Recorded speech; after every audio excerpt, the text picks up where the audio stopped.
Hello, everyone. Hello, we want to start because it's going to be a very rich morning. Greetings and thanks to Centro Studi Americani, the director, Sara Menti, the scholars in presence and online, the students of Vigilio and the teachers, Giulia Ferina and Laura, all the audience, affectionate friends and esteemed colleagues. Thanks for being here with us. Today, we are celebrating poetry, friendship, and collaboration. We would like to welcome Joseph Bathanti for the first time in Italy. Joseph Bathanti, whose poems we, Marina Morbiducci and Darcy di Mena, have translated and published in this book, Sempre Fidele, by Bordighera Press. Eminent scholars and dear colleagues like Mena Mitrano, Giuseppe Nori, Russo, Margherita Dore, Alessandro Porco, Andrea Mariani, and all the others that I could not mention have accepted to talk about the book and Bathanti's poetics today with us. Sempre Fidele. Yes, fidelity, faithfulness, trust are significant words in translation. The famous Belle et Infidèle of the 15th, so you probably remember Mounen's book, transformed into Rebelle et Infidèle in the 90s with de Lobtinier Harwood, constantly re-echo in the field of translation studies. Fidelity, faithfulness, trust, how not to think of George Steiner's hermeneutic motion and its four moves, where we started with initiative, trust. We moved through embodiment, Steiner even calls it sacramental intake. And we end up with restitution. It's not by chance that Bathanti titles his introduction Restituted. And in a while, Joseph Bathanti himself will expand on this notion. In the contemporary literary landscape, the act of translating poetry stands as both an interpretive and a creative gesture, a crossing between languages that continually redefines what poetry itself can be. This event aims to explore how the act of poetry translation means to navigate the pluralities of forms, voices, and contexts in which translation no longer functions merely as a conduit, but as an arena where language, identity, and interpretation converge. Recent reflection within what has been called the post-translation era, a period marked by machine translation, global English, and the circulation of multilingual writing, suggests that translation today is less about fidelity to an original and more about transcreation and collaborative authorship. As Omi Baba writes, it is in the in-between space that carries the burden of the meaning of culture. In this space, the contemporary poetry translator operates not as a reproducer of meaning, but as a negotiator of difference, crafting texts that belong simultaneously to diverse linguistic words. Can we go to slide 3, please? Regia. We have been given the, can you, I have to, sorry. Okay. So I am one slide behind, my dear ones. Okay. Okay, so we have been given the privilege of a direct dialogue with poet Joseph Bathanti in our 100 hours of conversations on Zoom, during which every Wednesday, for a period of 2 years, we could hear from Joseph's voice himself his poems read viva voce, discuss about his poetical choices, ask for details, venture interpretations, in other words, reconstruct his compositional process in order to restitute the poems into his newly forged Italian voice, the voice of his ancestors. By bringing together poets, translators, students, and scholars, this event today seeks to interrogate these evolving dynamics and these multiplying voices. And so once again, I'm honored and delighted to welcome Joseph Bathanti, the poet, and leave him the floor, maybe with some questions, just if you can read.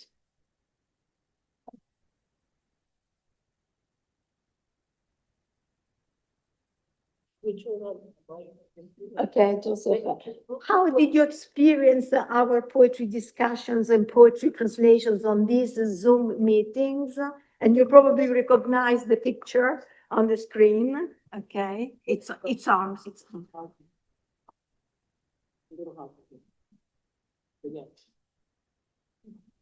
Buongiorno. Buongiorno.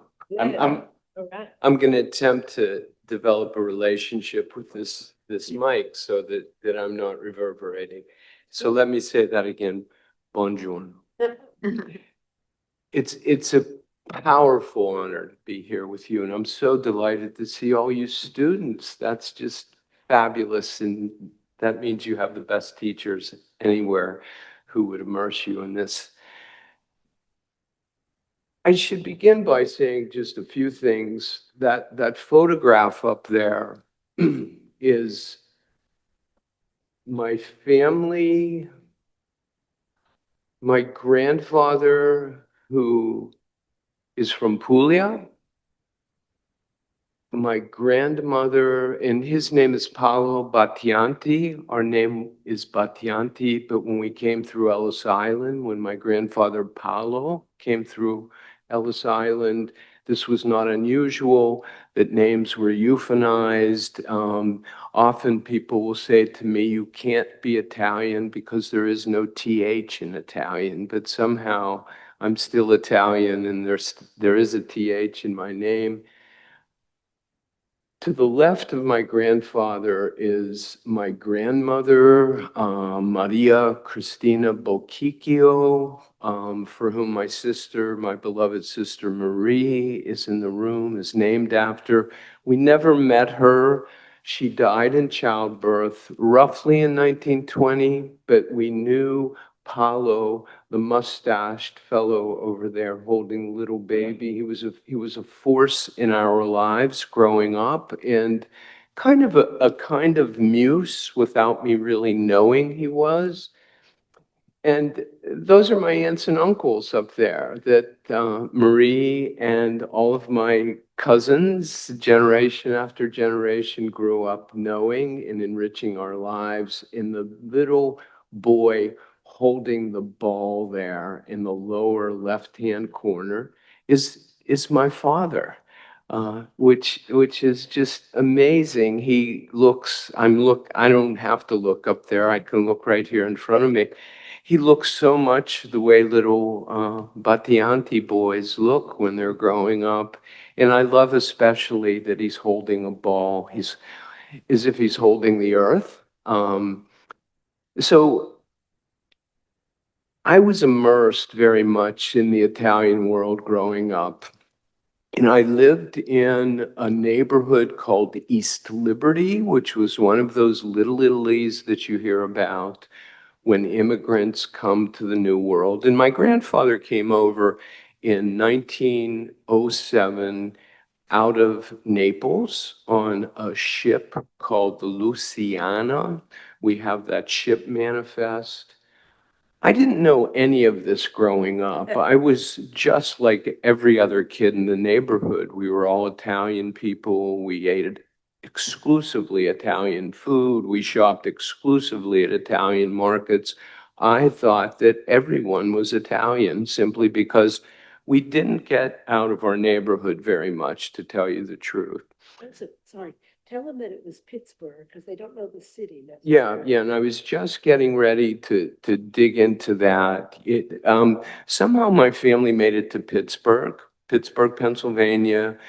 During that period, it was a great steel town. Steel has left the city at this point, and my father was a steel worker at the very first steel mill that Andrew Carnegie opened in America. My mother was a seamstress. She worked in men's tailor shops on expensive men's clothing, although we were very working class. But again, I feel like everyone in the neighborhood was more or less like that.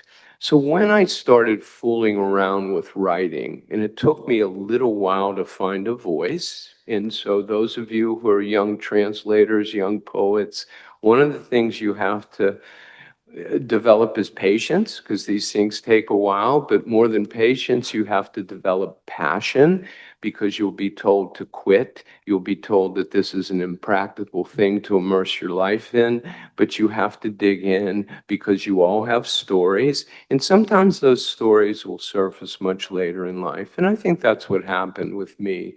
When I first started writing, I thought that I wanted to write, about the moon or under the ocean, all these worlds that I had absolutely no familiarity with. But there was a moment when I realized I had a very rich voice, and that rich voice came from the stories that came from my Italian ancestors, my Italian upbringing, the very world that I walked in and day out. And again, I want to address a little bit to you young people, because you are the future, you're the next generation of stories.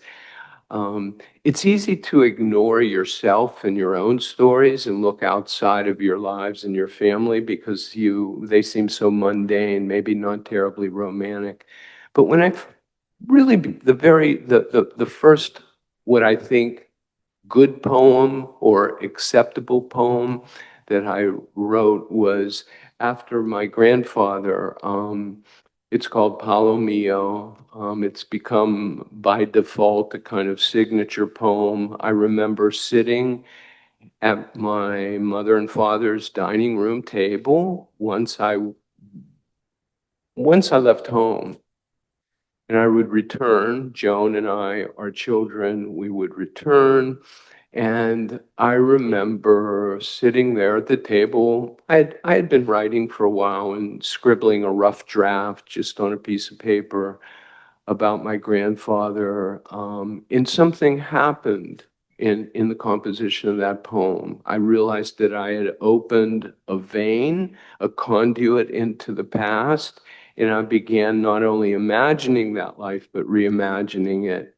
And I got on this streak of writing incessantly about what I knew best.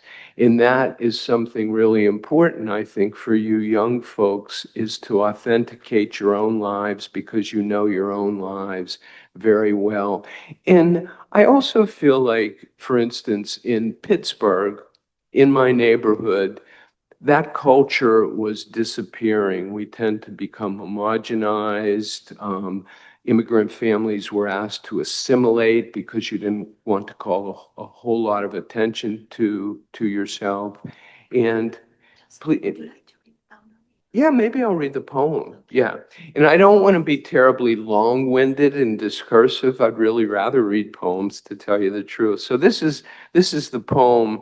And it might be the very first poem that Darcy and Marina translated. So, Palo Mio. Carrying a smith's tools in a land which would not brook his fire, he planted seeds, and each year the birds took his first fruit, leaving him to rave woodenly like a false prophet, one eye blind, the other like a smoke marble. When his wife died, he buried her out of country in a hill filled with Lutherans and never returned. Hiding in the grape arbor, I felt his anger coursing through me. Even then, I knew that I was his Hercules. One eye squinted, I see his now boxed body alive in the shuttered room where he slept alone and danced the tarantella in his Sunday shirt and gold watch, brooded over Chianti and fierce parodies. His daughters, whom he could not distinguish from fishwives, would pull me from the door. But after he was drunk, we all heard him rasping his complaint in dialect, roaring with the blasted mouth of a soldier, invoking Jesu and Garibaldi in one breath. There are relics of him strewn throughout the garden, watch chains, cigar stubs, shards of shattered bottles, a broken spade. His shirt flaps in the wind. The scarecrow wears his fedora. I lift my hands to bless the birds that swoop down on these elegies. So, and I should mention too, the the poem didn't come out that way. It came out in a kind of mess that first drafts and second drafts and third drafts come out, and I worked on it and I worked on it. And I would expect I might have even revised it a little bit for this volume, to tell you the truth.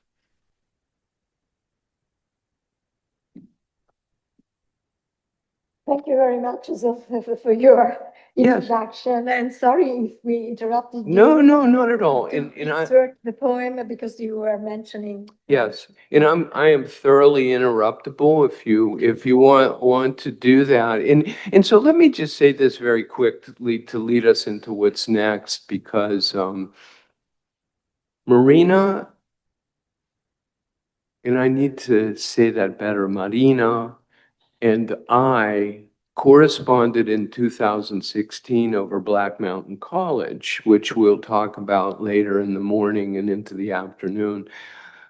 We both share an interest in scholarship in Black Mountain College. So Marina contacted me. We suddenly found ourselves that there was so much shared territory and passion. We began corresponding. And at some point, we just threw out the idea that maybe there was a translation project. And we kept that dream alive and we nurtured it. And I believe it was just as the pandemic was setting in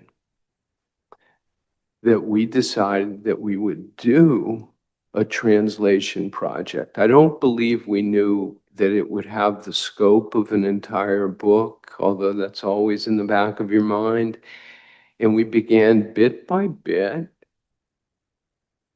going back and forth in Zoom chats, translating, discussing, dissecting poems. And then at some point, I believe it was maybe almost a year later after we began those discussions, we then involved Darcy DeMona as another collaborator. Darcy was born in the States, so a lot of the things embedded in my poems that might be very particular to language and terrain, colloquialism, that someone from another culture would have no frame of reference on, slang, we brought Darcy in, who was very close, remains very close with Marina. And the three of us, every Wednesday, interminably, during COVID, got together and talked about the poems. So I had a beautiful primer on Zoom. Yeah, we got together on Zoom. And so I had a very beautiful primer in Italian. I was sort of learning by the seat of my pants. And even now, there are all these terms. When I look around the house, I'm thinking bilingually when I look at certain things. So but it became much more than an academic collaboration. It became a true friendship. I think it became familial, and that's why I'm sitting in this room with you. And I also want to say that I said repeatedly, this is not my book, this is our book. It is a collaborative effort. There would be no book without the translators, who, to my mind, are not only geniuses, but inspirational and warm and loving people. And the other thing that happened, y'all, over that long period of time, things happened in our lives that we shared as well. You know, dogs and cars and deaths and marriages and all those rites of passages. So this is the first time I've ever been with Marina. And just a few days ago, I met Darcy for the first time, but it was a seamless integration into knowing them because I knew so much about them. Thank you very much, Joseph, for Thank you. reminding and remembering those legendary moments. Every Wednesday, it was like a moment where everybody in our households and my friends, and among my friends also Professor Mena Mitrano, who is here. She has been involved in the making of the project since incipience, and of course she produced a marvelous blurb at the back of the book, and now we are so lucky as to have Professor Mena Mitrano here with us, talking about her suggestions of reading of the poems by Joseph and our translation. I think Professor Mitrano needs no introduction. She teaches at Foscari University. She is the most loved professors there. And she recently published a book titled Antigone, Il legame di fratellanza. And prior to that, a marvelous book on Susan Sontag. She's an expert in theory, Italian theory, critical thinking. But there are so many things that now I just give Mena the floor. And please, Mena, share your interpretation and ideas of the book with us. I will. Good morning, everyone. As you could hear, Marina speaks out of friendship, but I'm pleased to be here, and I want to thank Marina, first of all, for introducing me to the work of Joseph Bathanti, secondly, for her gift, her skill in bringing together so many beautiful people today. When Marina asked me to write a blurb for Joseph's work, I accepted because first of all, I wanted to restitute all the stories that I would get on Sunday night during our course, the marvelous stories about their collaboration, but especially because upon reading Joseph's work for the first time, I realized that it resonated with my own idea of what some of the core themes in American literature are. So what I like to do today is to take some time to expand on my reading of Joseph's work, but with a special attention to how his work can be a bridge to American literature. So a mini intro to why Joseph is an American poet. Allow me to begin with a list of the things I found upon leafing through this book. People with proper names and without names, the mendicant, for example, rituals, mass, cresima, silence and speech, the corporeality of language itself, places, the street and streets, Lincoln Avenue, Larimer Avenue, food, work, simple distractions, La Concertina, the figure of Prometheus, the poets of reference, among them, Frank O'Hara. These are some of the landmarks of the verbal objects you stumble in on as you read Joseph Bathanti's work. These are some of the landmarks of his universe, a universe which his translator and strong reader, Marina Morbiducci, approaches with keen perception and unusual sensibility through the words of Octavio Paz. Contar y cantar, to narrate and to sing, to suggest the epic desire that drives Bathanti's voice. For first and foremost, Bathanti's universe is people with male figures who appear both heroic and problematic.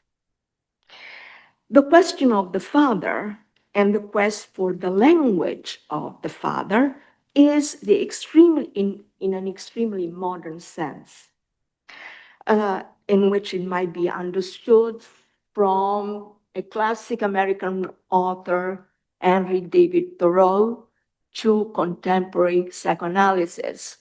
In this modern sense, the quest for the language of the father as the question of a generative language is the spring, the fountain of Bathanti's poetry. It's the fount from which it flows. And in the pages of this book, I think we witness above all, the restitution of this core motif in American literature by Bathanti and by his translator, especially, in all its power and complexity.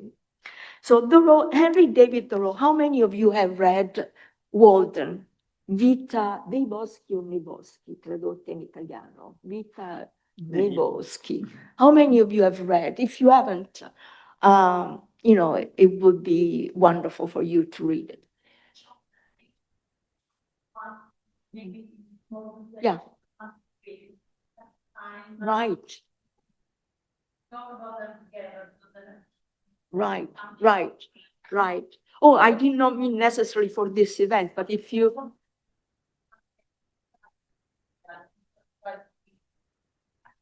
But Thoreau, Henry David Thoreau, the author of Walden, is an American classic, and he is the American writer who inaugurates strongly the theme of what he calls the father tongue. When you hear the father tongue, you needn't think about anything patriarchal. Thoreau writes, "This is our father tongue, a reserved and select expression, too significant to be heard by the ear, which we must be born again in order to speak."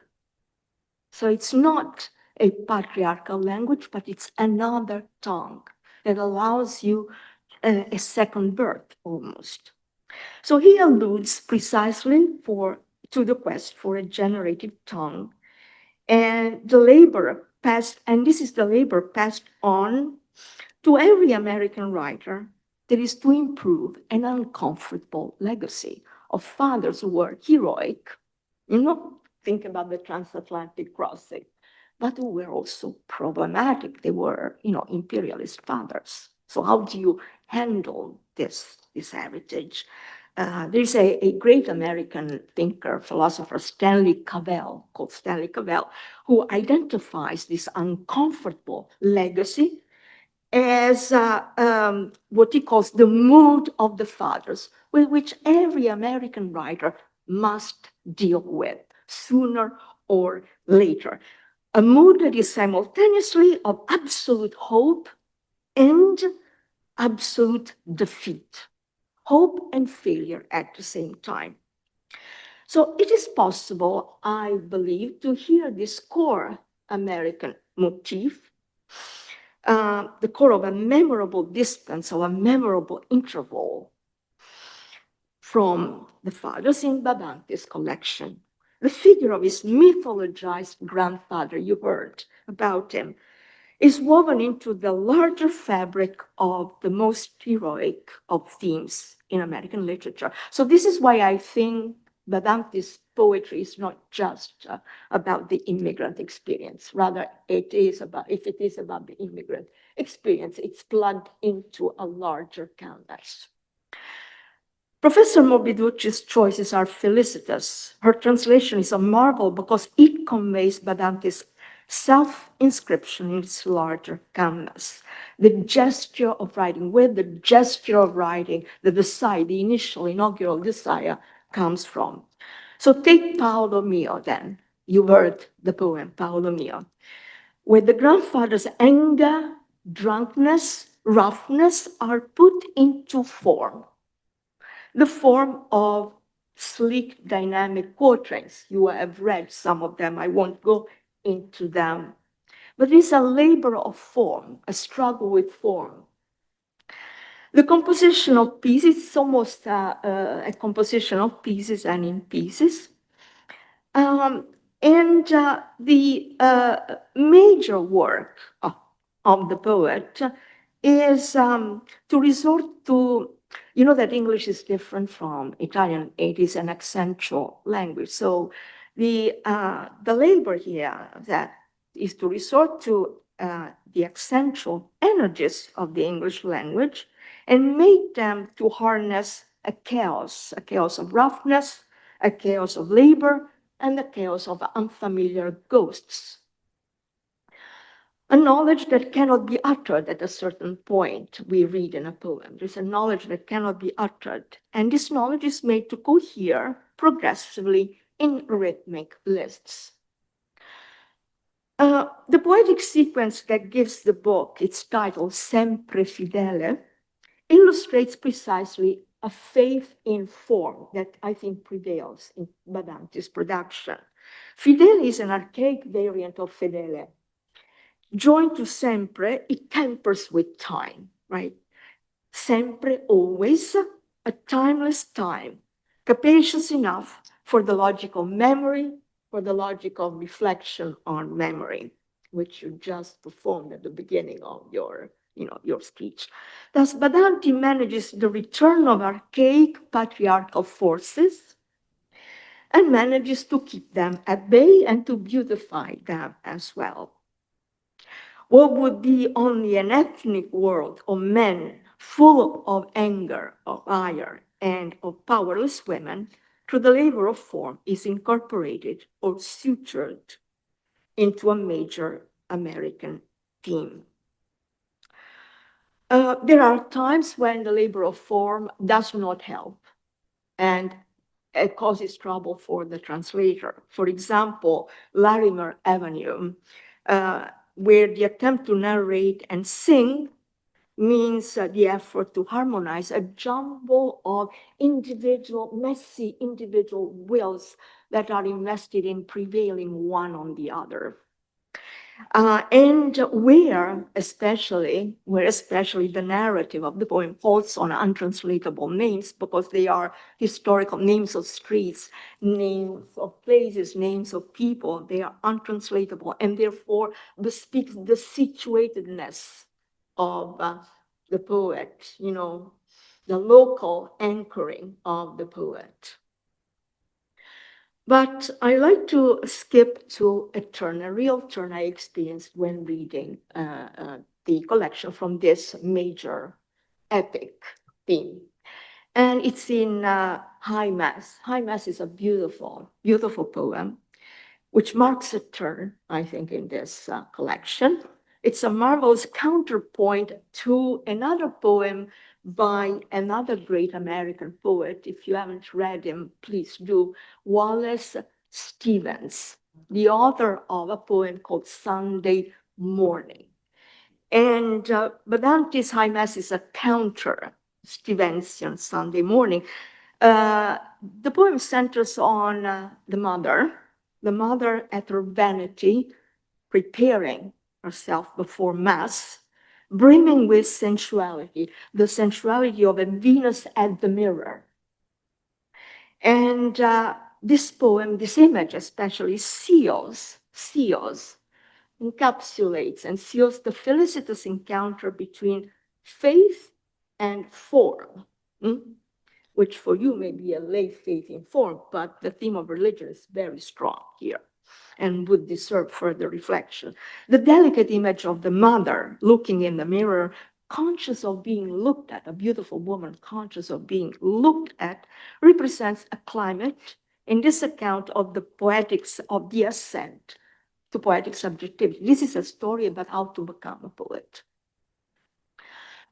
with the achievement, of course, of the aesthetic vocation. Now, finally, after the turn, and this is telling, there is a homage to another American poet, and maybe Joseph could tell us something about his relationship with this poet.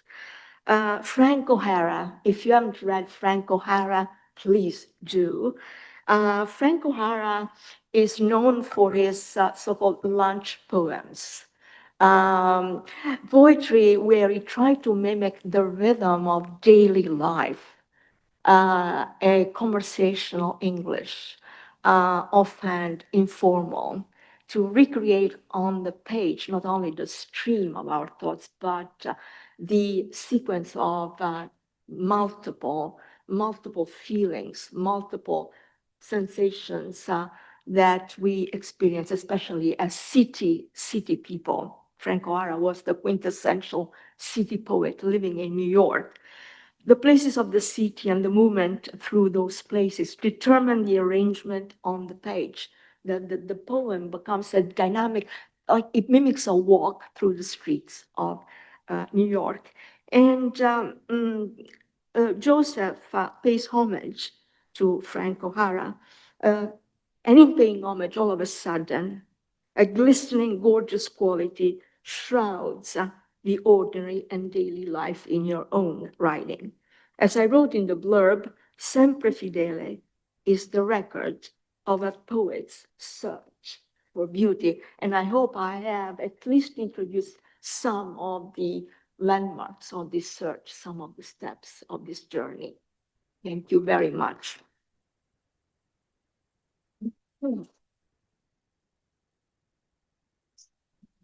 Thank you very much, Mena, for your deep reading of Joseph's poetics. You start with the father tongue, and then you continue and also end with the mother looking herself at the window, preparing for the Sunday Mass. The sensual mother. The sensual mother.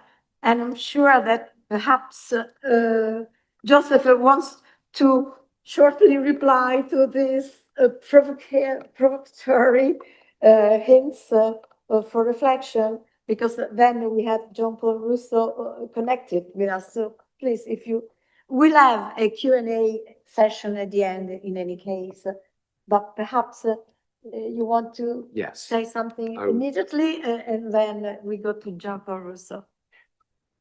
First of all, thank you so much, ma'am. That was brilliant. Much more brilliant than the poems, I think, but a couple of things. Marina had brought up at some point this idea of the mythic father and the problematic father, which I do want to address a little bit. My grandfather was mythic. And maybe I accorded that myth to him growing up. I would have never used that adjective just because I didn't have that kind of language. And he was also problematic. Not with me. It is said sometimes that love skips a generation. He was a loving grandfather with me, but he was not a loving father. He was a neglectful father for the most part. As the story comes down, and as you know, family stories are shrouded and mired in falsehood often. But what I learned is that he left his family at some point. My own father was, to my mind, a perfect father in the sense that no one is perfect. But as far as I could tell, well, not as far as I could tell. I was with my dad all the time. He was at the dinner table all the time. He punched in, he punched out. He was a beautiful grandfather. He was a good father. He was selfless. He was able, we hear all the time, of course, that abusive fathers hand down abuse to their sons and so forth. My father was powerfully brave because he broke that chain of abuse and handed me his gentility, hopefully his strength. I could never live up to my father, hopefully his courage. But he broke that chain so that I have two boys who are in the room, Jacob and Beckett, so that I could never live up to my father, but I had a model that was a good model. My dad didn't have my father carved out his own model. My mother, it's so interesting to hear you say that, Mena, about the sensual mother in the mirror and all that. I would have never consciously thought of my mother like that, to tell you the truth. But by the same token, we think in completely different ways when we start putting our words on paper. Poetry is often a conversation with yourself that you would not have out loud with other kinds of people. So I think that I did have this sort of, all boys have attractions to their mothers, for goodness sakes. And I think that what you said about the mirror, and I'm fascinated with mirrors, the narcissism of it all, the multiple layers of mirrors in Citizen Kane. Everyone knows that famous film. So I think that is the case. I will tell you this. I could have told my dad anything, but he was a silent man who only said things when he needed to say things, you know, in terms of being a father. I was much more vulnerable with my mother.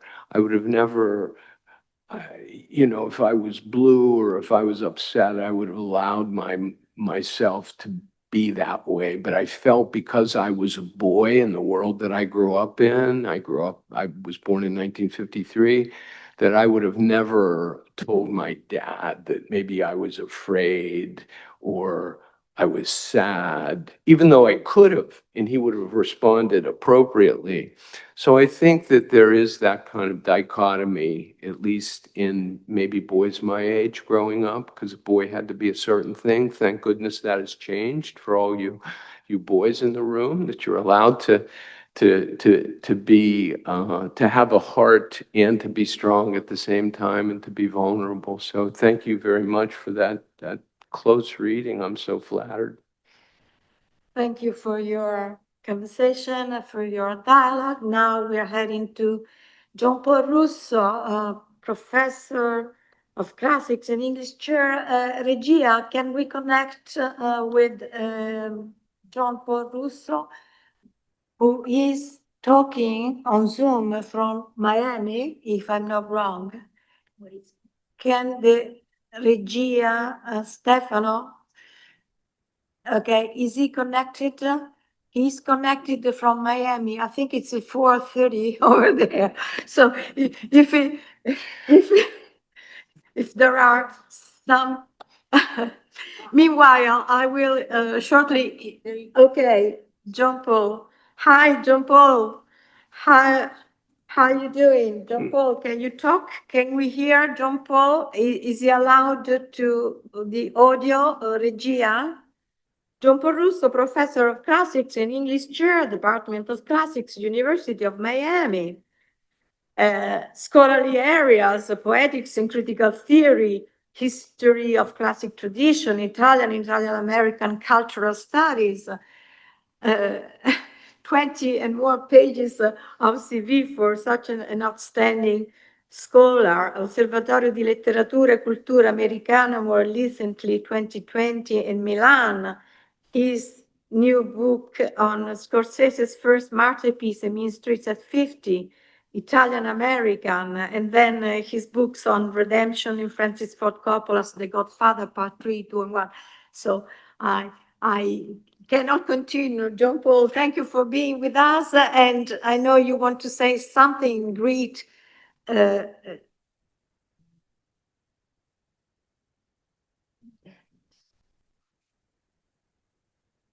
Okay. His voice is very feeble. You have his phone number? You can call him and it is.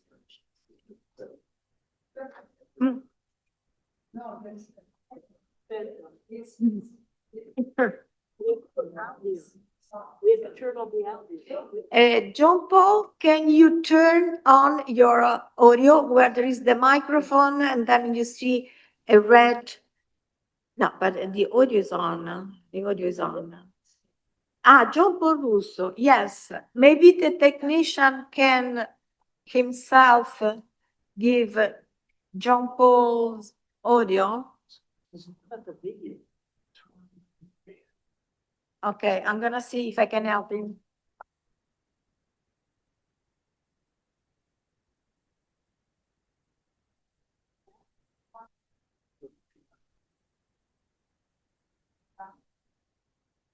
His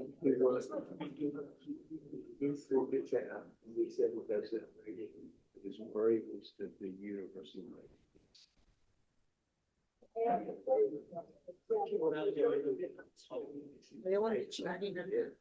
No. John Paul, if you are there, you should. No, we're not sure. If you are there, John Paul, please, you should click on the icon where there is a microphone or accept our invitation to turn the audio on. Because if you reject our invitation, we are not able. You are muted, and if you do not unmute yourself, we are not able to hear. Maybe we can try later. Maybe we can try later. I have an email. Okay, okay. We have an email. Okay, what does the email say? The email says, I guess I can announce this. I am ready.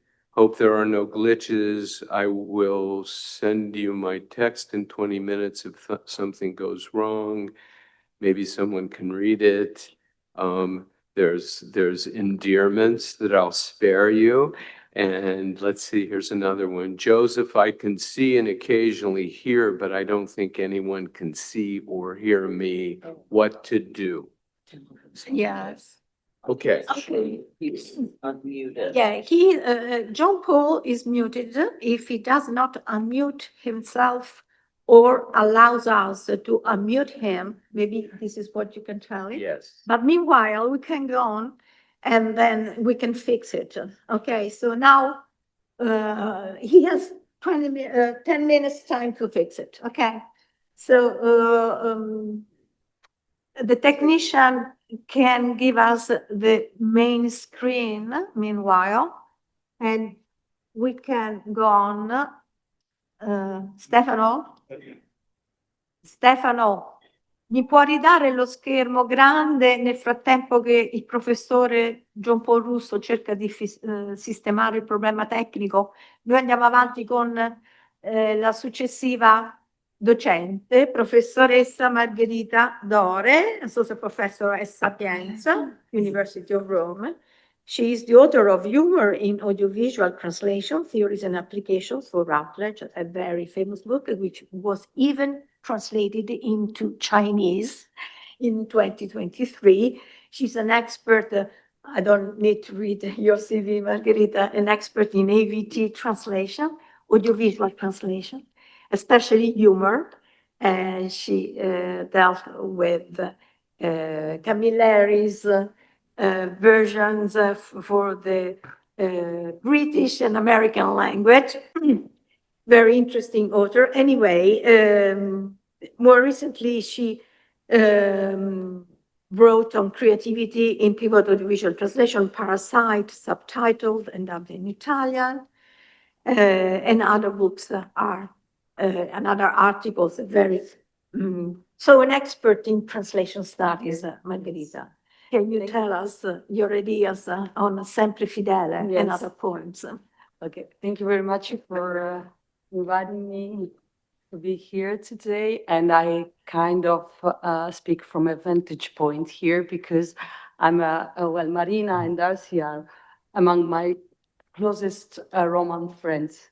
And when I read their introductions to these books, to this book, I was kind of like hearing their voices, you know, especially Darcy. If you have the chance to meet Darcy and spend some time with her, you will see, you'd realize that what she wrote in her introduction, an explanation, a thorough explanation of the translation process that brought this outstanding figures together, really resonates, the words that she uses, and the same applies to Marina's introduction or explanation, let's say, of her translation process. I had the chance to meet Joseph just a few minutes ago, and this was even more intriguing, having, you know, the opportunity to hear the way he conceptualized these poems. And although I share, by reading his poems, I kind of share this kind of beautiful atmosphere about having people from a migrant context living together in a neighborhood. And it applied also, you know, it called back a lot of nice memories from my childhood when my parents, my father was born in 1921, for example, and my mom was born in 1937. And they would recount these stories about their villages where people talking about, you know, sometimes also making fun of some figures in the village. And these poems kind of like cast my mind back into these memories, beautifully so. And being a scholar in humor studies and humor translation, well, out of habit, I saw the humor in some of these poems, like the fact about, you know, his grandfather burying his wife in a cemetery that was not a Catholic cemetery, and other things like, you know, the poem called the huckster, about, you know, a man who would sell any kind of things to the ladies, especially in the neighborhood. And it was really intriguing the way the words are put together. And also the way Marina and Darcy managed to find the right words in Italian to convey these feelings, this humor. When I talk to my students about translation studies and translation theory, you know, I always say that translating translating poetry is one of the most challenging things ever. I'm a subtitler by, you know, profession as well. I translated many different papers, but when it comes to poetry, I give up. I simply say I cannot do this, and I always bring the example of Marina to my students to say how she can find the right words and find the right ways to convey the beauty of poems and poetry in general. And this is not something that you do, you know, every day, or you wake up one day and say like, oh, I'm gonna translate poetry. It's something that comes from a lot of experience, from a sort of sensitivity that you have towards words and the musicality of words. And this is very important because it's something that not everyone can do. And I like that this joint partnership between Marina and Darcy came together because, as Darcy very well explains, Marina has this kind of sensitivity, but sometimes having, you know, someone like Darcy who was born and lived in New York for many years until she decided, God knows why, to come and live in Rome, gave her like the extra cultural background and spirit also of the given time and the given nation. So my question to both of you would be like, what was for Marina the most challenging moment during this translation process, and how Darcy managed to kind of like come to the rescue and help overcome the challenges of translation. Thank you. Thank you very much, Margherita, and for your expert appreciation. And now I think we can go on. I don't think, did John Paul say anything about? No, he hasn't. Okay. So we go on with the program, and now we have Alessandro Giovinelli, Romain Giovinelli, and Jacqueline Spaccini. Alessandro Giovinelli is let's say, the creator of a very interesting magazine, which is called Tecla 21 from Italo Calvino, of course. And why are we mentioning it? Not only because Alessandro Giovinelli, Romain Giovinelli, Jacqueline Spaccini are all editors of this important journal online. They are very lovely and generous intellectuals in Rome, publishing every week these issues of Tecla 21, which I really invite you to visit and see. It is a really very interesting and, let's say, captivating place for intellectuals to follow. And I'm mentioning them because they were the first one to publish after the book Joseph's poems last June, and they're going to publish again today other poems, and again in a week time. So they are by now totally captured in love with your poetry, Joseph. And Okay, so these are the links that you can copy, and here is. Can we have the audio, Stefano? Stefano ci fa sentire l'audio. Here we have two poems which are in the book, in the books Sempre Fidele, and they are part of a series. The title is Sempre Fidele, of this series of short poems. And here are the greetings of Romain Giovinelli, the son of Alessandro Giovinelli, and then the reading of these two poems that you find in the original version on the screen. Grazie, se la regia ci può dare l'audio. Dovrei cambiare la slide, va bene. Allora, andiamo indietro.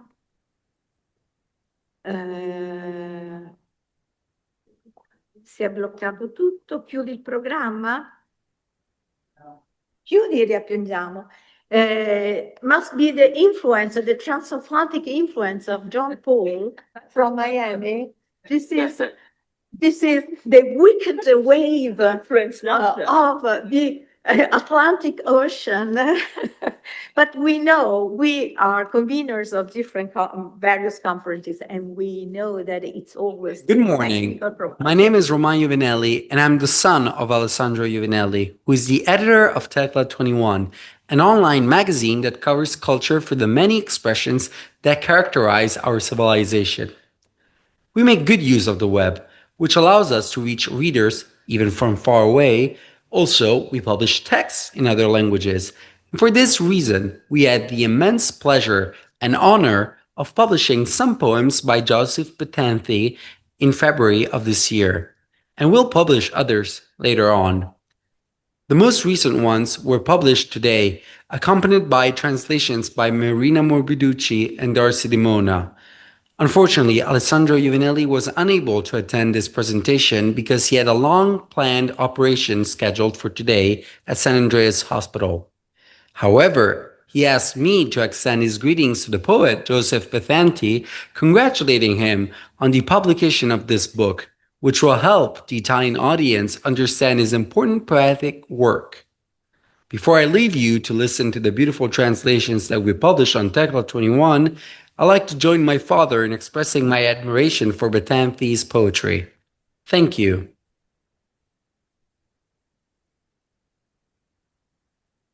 Good morning. My name is Jacqueline Spacini and I co-direct Tecla 21 with my husband. Today I will read two poems by Joseph Bathanti in Italian. Riti di stagione. Non è vero che il peperoncino rosso è il più piccante, ma quello sottile verde, il cui fuoco esorcizza la tristezza. Il mio vegliardo se ne mangia a iosa con slancio latino, lupini in salamoia, melanzane e mozzarella, così saporite da infiammare il palato di un felino, olive nere, finocchio, baccalà, calamari, alici con la lisca intatta, litanie e preghiere, il tutto innaffiato al whisky. 87 anni di furia in gola, rabbia lasciata per la cenere. Nunc dimittis. Correndo via dall'orto di mio nonno, inciampo in un groviglio della vigna e dalla soglia del mio mondo sprofondo nel giardino dei ciliegi. Canticchiando "O bambino", il nonno mi trova, grida "Gesù Cristo". Poi a passi sghembi invoca l'aiuto di mio padre con quel po' di inglese che conosce e lui arriva di gran corsa. L'anziano aspetta che lui mi sollevi. Per un istante pregano per me, poi insieme, delicatamente, tolgono dal mio viso i resti del frutto spiaccicato. Il mio sangue tonfa a terra, un obolo che la terra accetta al di là della provenienza e genealogia, la nostra genia foglia di sangue. Thanks.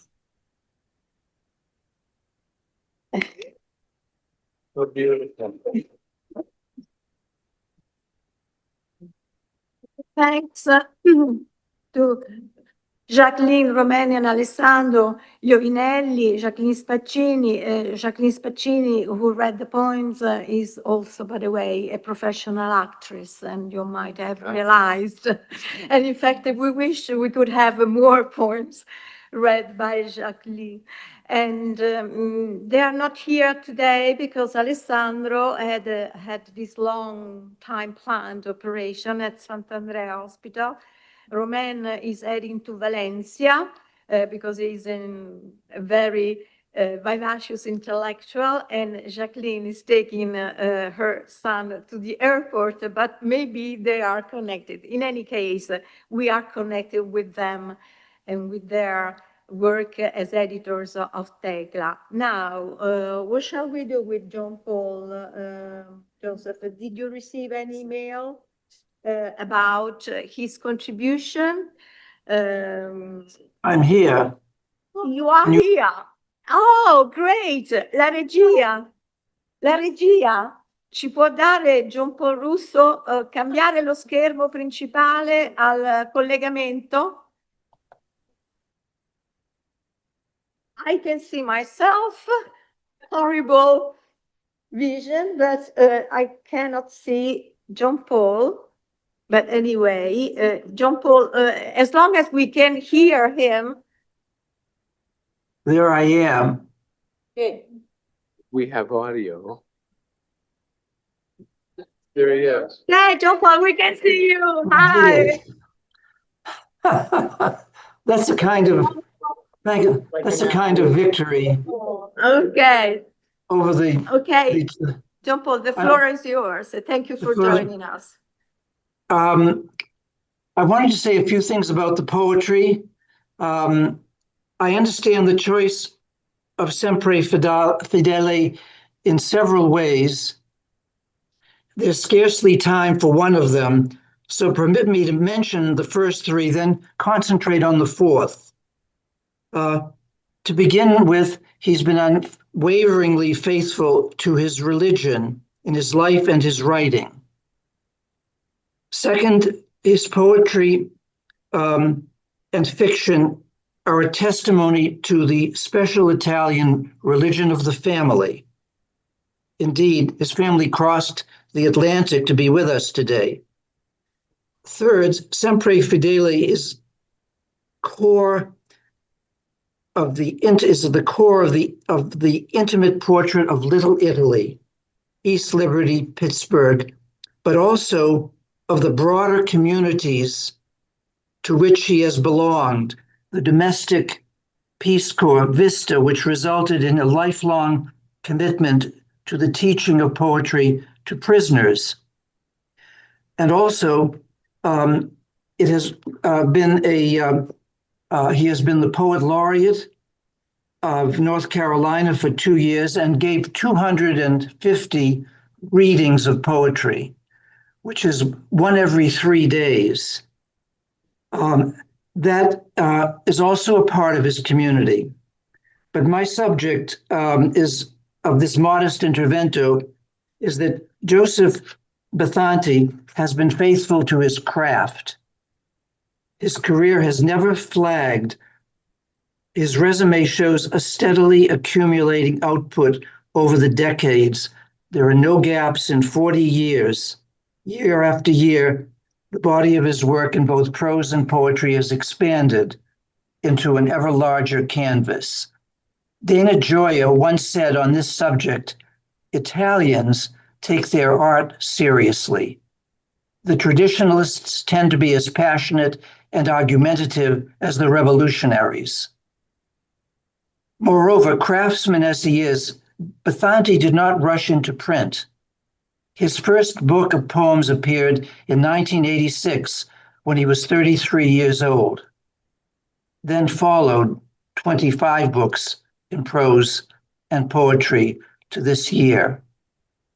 He's built an oeuvre placing him among the foremost and most versatile Italian-American writers of his generation. I'm going to look at his first good poem, as he called it, and I'm delighted to have been able to hear it actually spoken by him. To me, it is a kind of Rosetta Stone. It's about his grandfather, born in 1877, the towering figure of his youth, a man with a daimon that never found its proper outlet in America. You might say he got off on the wrong foot in Ellis Island, where Paolo Bathanti lost his last name. From the rare Bathanti covering less than 50 families in Foggia to an even rarer name, Bathanti, which is unique. As we know now, this was not just an innocent mistake by a careless and possibly uncaring immigration officer. It was demeaning to the immigrants, breaking symbolically the links to family, to past, robbing them of their own name. Jewish Americans have written of this prejudicial tinkering with or effacing family names at Ellis Island.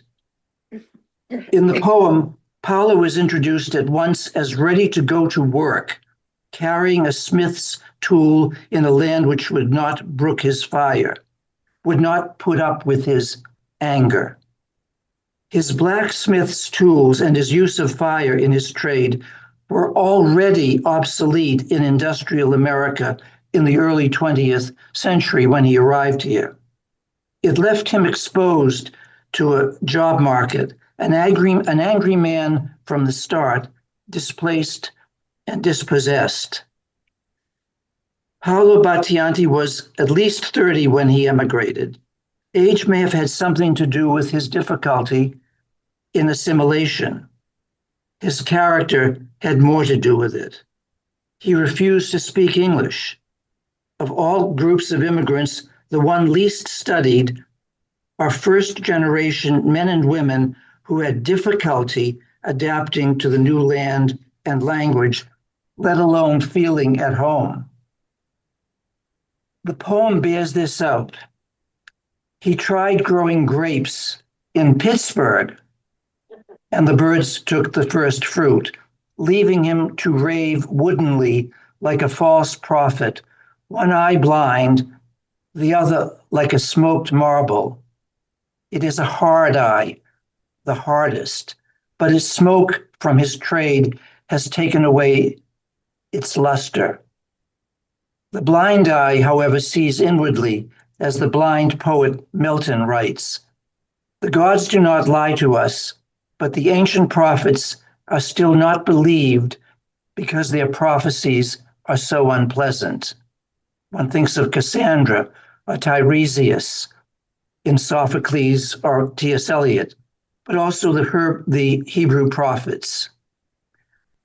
When his wife died, he buried her out of country in a hill filled with Lutherans and never returned. Paolo could not afford to take his wife's casket out of country, that is, back to Italy, and he may not have understood the variety of cemeteries in Protestant America. Owing to his mistake, his wife is not buried among her relations and community, and so far away that her husband cannot visit her grave. Hiding in the grape harbor, I felt his anger coursing through me. Even then I knew I was his Hercules. Favored by his grandfather, young Bathanti must have felt some elective affinity or empathy for this powerful individual. He plays in the grape arbor of his grandfather. The second reference to Paolo's grapes underlines the grandfather's Dionysian character, his anger, his drunkenness, which is extremely rare for Italians. I was his Hercules. I was the loyal, dependable one who was sent out on the errands and always came back. Hercules was not born a god. He's among the rare humans who earned his divinity through his labors, by his own labor. As the poem moves to its conclusion, the poet refers to his one eye squinted, as if he were imitating his grandfather's weakness. though also picking up on seeing inwardly. Thinking of his grandfather in his coffin, he immediately comes to life in the line, his now boxed body alive. Where alive? In his shuttered room where he slept alone, where he brooded over Chianti and fierce parodies. Fierce being a transferred epithet from the man to the cigar. We are all familiar with Chianti, but perhaps only those of a certain age in America will remember their grandfather's short, bitter cigars, the inexpensive parodies, whose smoke was so bitter that it clung for days in a room. The grandfather's compline or night prayer might have sounded like a soldier's blasphemy, but it was sincere, a prayer to his two heroes, Jesus and Garibaldi, the revolutionaries. And now his death, quote, his relics were strewn throughout the garden. This garden is a private space that many first-generation Italians carved out somewhere. A strip of land in the back of a tenement to plant tomatoes, a shed on a neighboring roof for flowers, a protected place where in winter one might lie bundled outside in the sun for a siesta. A protected place. It had many of the elements of sacred space, because for them, that space was Italy. They might never have intellectualized it as such, yet, quote, his relics are there in the ground. Watch chain, cigar stubs, shards of shattered bottles, and a scarecrow. Here is the final stanza. His shirt flaps in the wind. The scarecrow wears his fedora.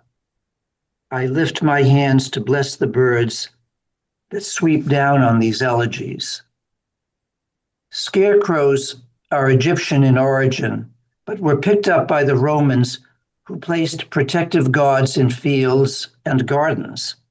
One of them, the Roman Priapus, fosters fertility and sees one through the winter months, hence the celebrations on the boundary between autumn and winter, life and death, October, November. And so developed the tradition of Halloween, the evening before November 1st and 2nd, All Saints' Day and All Souls' Day, when the dead can wander back into the human world. Halloween's associations are with the boogeyman, with spirits of the dead, let out to wander for that one night, and hence the scarecrow's purpose, made to scare, the crow being the black bird of death, as in Van Gogh's famous paintings. Paolo Mio is not forgotten. He returns each year, a holy terror, a monster to be sure, but only in Rudolph Otto's definition. The monster is the sacred in gross form, the dark side of his grandson, but his daimon coursing through his veins. Most of the poems selected for this volume are about individual characters or local events that are brought to life from within, from some indwelling force of personality or circumstance that determines their destiny. They are, in a word, organic. They are not patched together arbitrarily from without, given traits that do not add up. In High Mass, the child watches his mother putting on her makeup before going to church. My mother, in a slip at her vanity, watched me watch her in its mirror, eyebrows arched, mouth slightly open, tongue dabbing at her upper lip. The delicacy, the quick rhythms of the hand, these are captured to perfection. Not since Pope's Belinda at her vanity table in The Rape of the Lock have we had such an accurate portrayal of a vanity come to life. At the same time, there is another poem protesting the selling off and the rebuilding of East Liberty because the community had failed to organize. This was the 1950s and 60s. The Death of East Liberty, the title of the poem, is the destruction of his little Italy by city fathers throwing away their history and cheating their citizens by buying their houses out for $5,000, perhaps 1/10 of their value. This was going on in Bathanti's youth in Pittsburgh, in Boston, Chicago, and elsewhere before the Italians became politically conscious. As he puts it at the end of the poem, Italians went to their graves without speaking, wholly terrified of America. In the past 2 decades, Bathanti has moved into eco-poetry and even towards nature mysticism, one which is broadly compatible with 5 major religions. This does not mean that he is a mystic, yet as other poets have done, he borrows from the language of mysticism to express his point of view.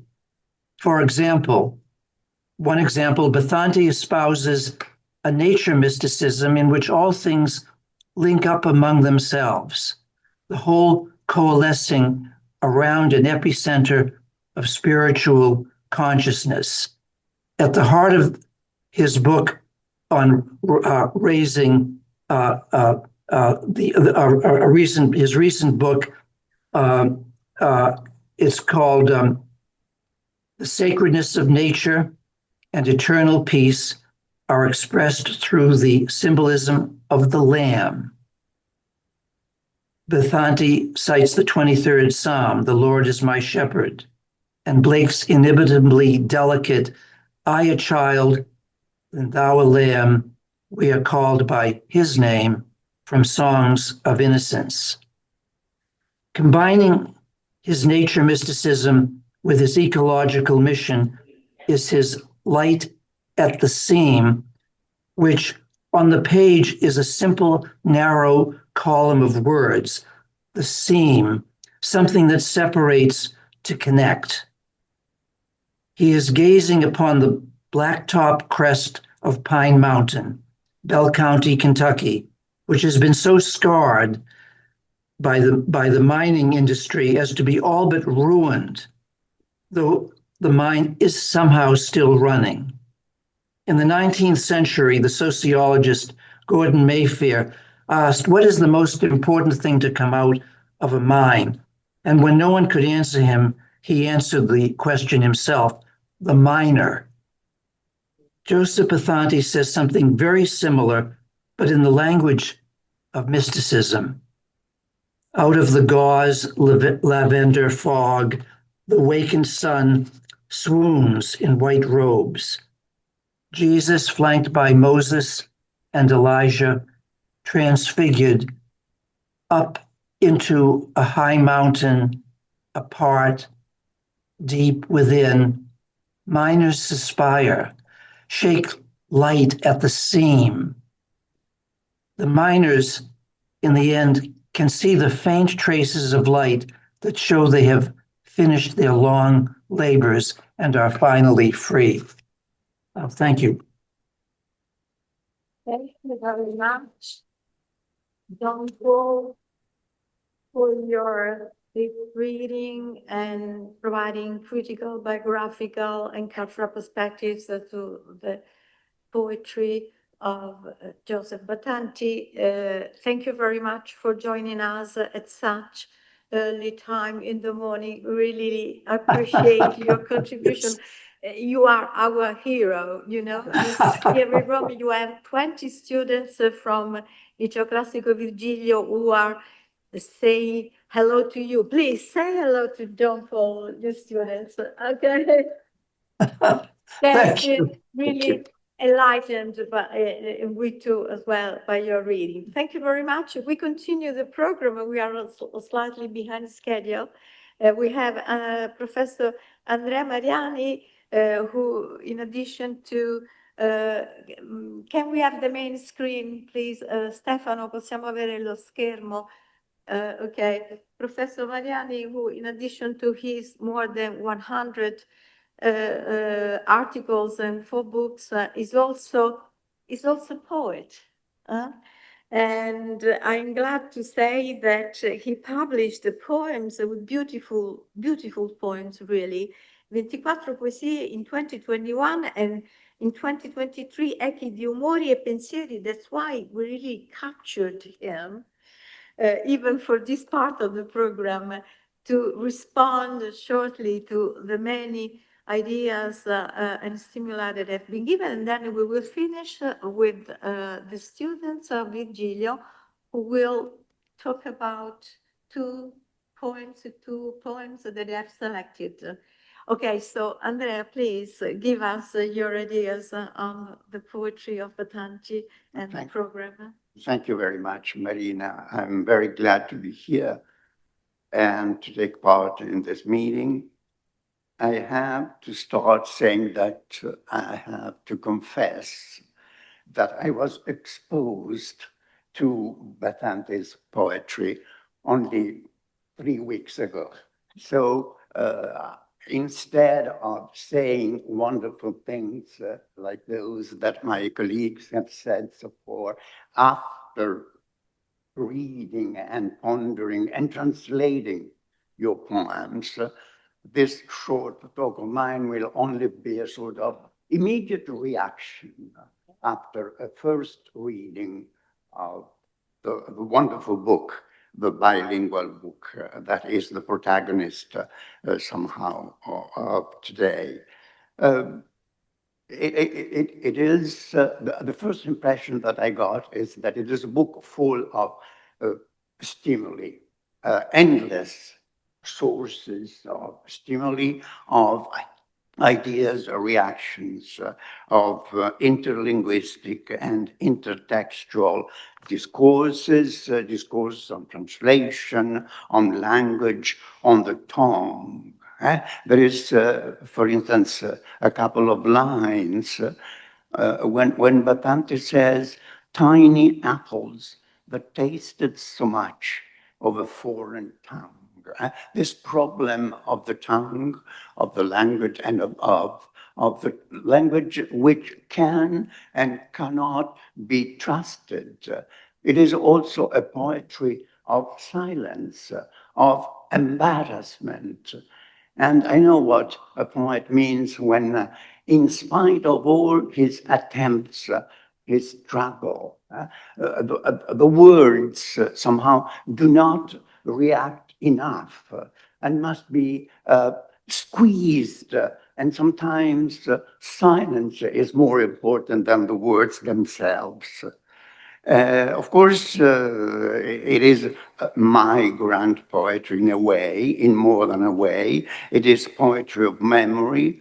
It is autobiographical poetry, but every time it's easy to understand that what is autobiographical also becomes a sort of universal emotion. And then there is the ability in creating these figures, these presences, these characters, these human beings that are there, not only on the page.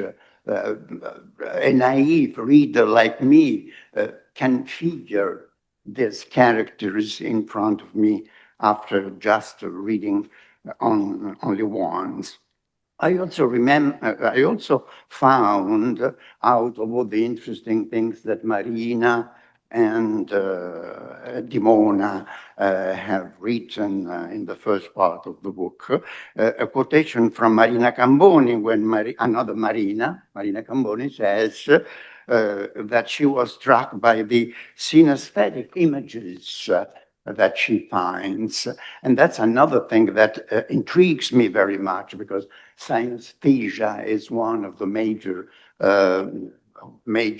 pillars, I would say, of a good poet. You see, I took so many notes. There is the problem of the gioco di specchi, and of so many things that can and cannot be actually translated because they don't have the equivalent.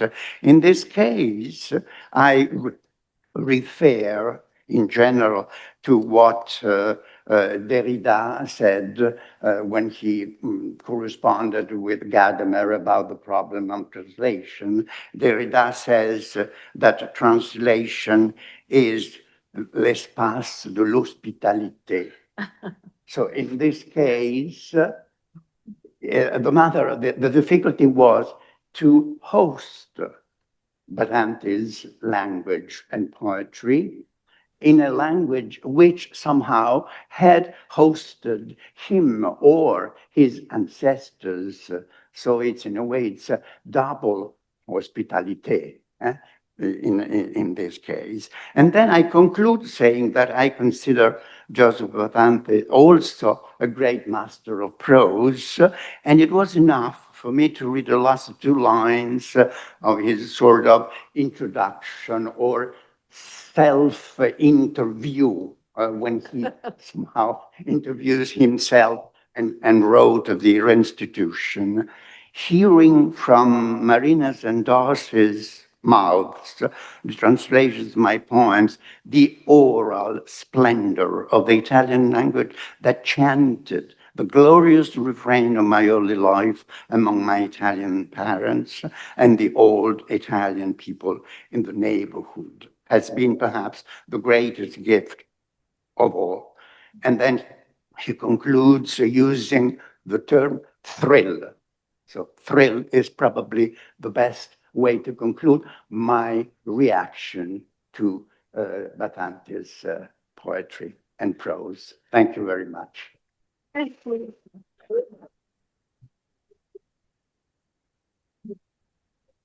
Thank you very much, Andrea, for mentioning all these interesting stimuli and also this idea of voices, voices that restitution of voices, mirrors, and so on.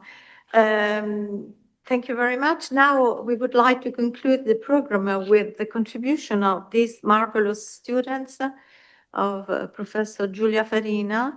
This is Quinta M of Virgilio, one of the most active, lively grammar school in Rome. They are about 19, all with us, and they worked on your poetry, Joseph. Yes.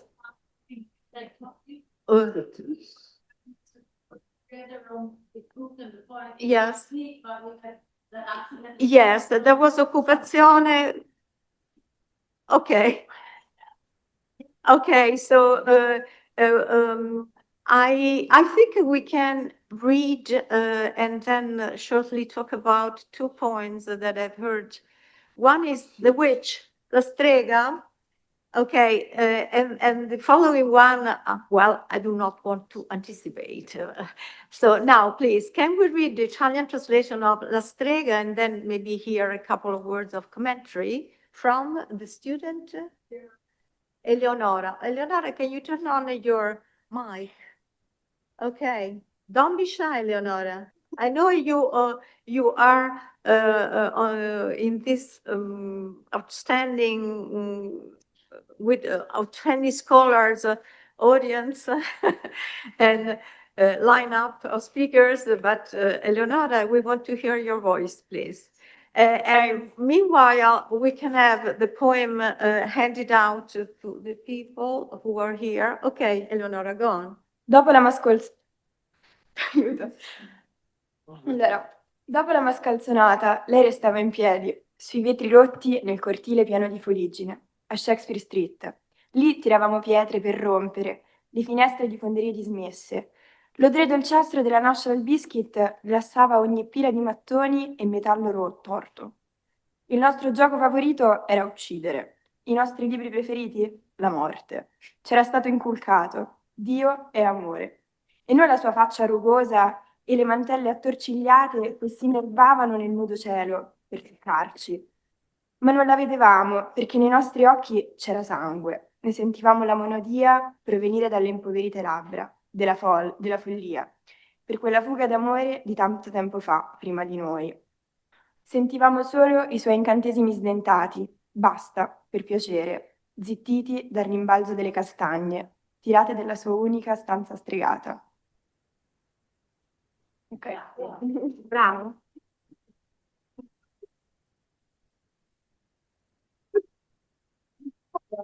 Eleonora, can we ask you, why did you choose this poem? Well, it really touched me, the violence that is inside this poem. So I also started to wonder if could exist a childhood that can be innocent in an environment that is shaped by poverty or religious coercion, by religious ideal that are so strong. Thank you very much. That's very profound. Thank you very much. That was beautiful. Thank you. I'm so flattered. Thank you. And now I think we can have another poem on a different note. It's called Bracciole. Yes? No? Who chose Bracciole? Actually, I don't know. We were thinking of presenting I chose another poem. You chose the headstone. No, I chose the Strike Baby actually. The Strike Baby. Okay, fine. Okay. What language? We don't have it. We don't have it handed out. We had Braccioli handed out. Okay, it's okay. I don't know. We all picked a different one, so depending on who you ask, somebody probably picked that one. The Strike Baby. What language should I read it in? Italian? In Italian. Ok, please. sorry. $11 alla settimana di disoccupazione e ancora non ero incinta. Quando lo divenni, tuo padre iniziò lo sciopero. Eravamo in affitto da Nick e Ida Santilli. Loro ci dissero: non pensate all'affitto fino a che non nasce il bimbo. Tu stavi per venire al mondo e tuo padre era in sciopero. Poi arrivò l'inverno e, mio Dio, anche la neve. La nevicata del 1950. Io infornavo il pane. Compravamo frutta e verdura dagli ambulanti. Papà pitturava la casa di Abe e Lena Vento. Loro ci comprarono una culla, perciò gli chiedemmo di essere i tuoi padrini. Quando papà veniva pagato, ci portava a casa una torta da 20 centesimi. Ci costò $110 avere un bambino, 9 mesi di gravidanza e poi il parto, una cura di calcio e vitamine. 2 giorni dopo che tu eri nato, lo sciopero finì. Okay.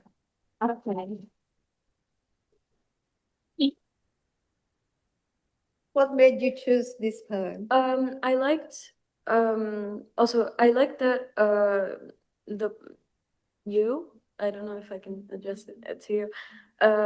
You gave space to directly your mother's voice, like interpreting what your mother might have felt in that time.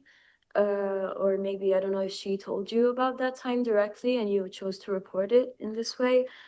I thought it was very intimate and precise to her feelings.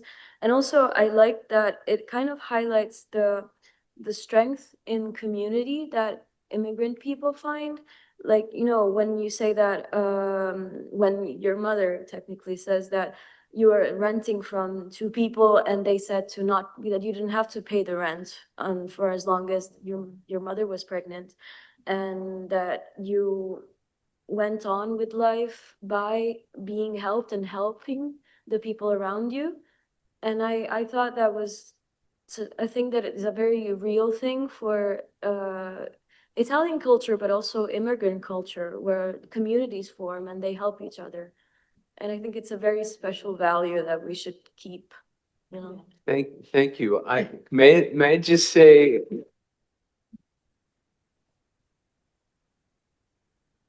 I would just like to say a word about that. That was brilliant, the reading, what you said after the reading. And you mentioned my mother. This was something, it could be called students of a found poem.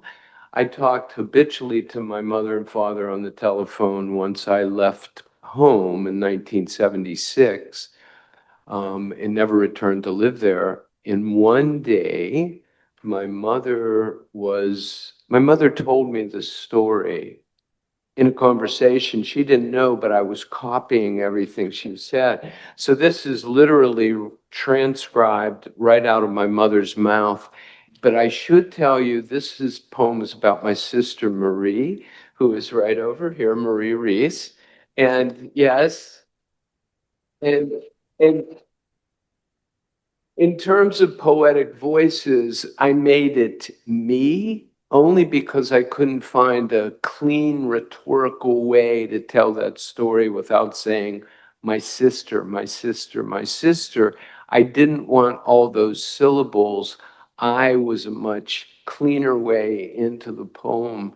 So I sort of stole my mother's story and my sister's story and made it mine, but I dedicate the poem to my sister. So there's no hard feelings, I realize. But thank you all, you students, for paying attention to my work. That means everything to me, truly. It's a great gift another great gift of being in this great country and in this great room and in this great city. So thank you so much for that. I'm a teacher, so you mean a lot to me.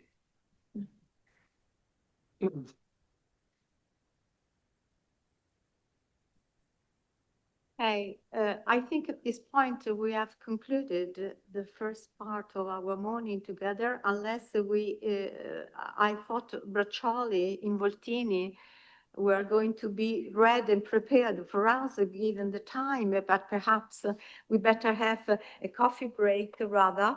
And thank you for your really warm participation, for your commitment. Thank you to the scholars who enriched this book launch of Sempre Fidele and other poems. We are really delighted and honored for your participation. Also, I don't know how many people were connected on Zoom, how many students, scholars, and colleagues. Thank you very much, really. And again, thank you for Centro Studi Americani, the director, Roberto Scala and Sara Menti, and of course, the outstanding scholars at my side. We continue the program at the second part with the presentation of this groundbreaking epochal book on Black Mountain College poetry anthology, where Joseph Bathanti himself and Professor Giuseppe Nori from Università of Macerata. By the way, I would like to greet the students connected from Macerata. I was born in Macerata. Macerata is in my heart forever. So thank you for joining us. So we have this 10 minutes break, and then we convene again here in the same room for the Black Mountain Poetry Anthology, where Joseph Bathanti is an editor, by the way. Okay, thank you very much. Thank you. Let's reconvene for the second part of the morning devoted to Black Mountain College Poetry Anthology. We can take our seats. Please, let's go back to our seats. And we know that the students of Liceo Virgilio must leave at 10 to 1. So we should start immediately. Ok. Qua, Joseph, sei qua? Ah, sorry. Ecco. Ma noi avremo modo, spero di...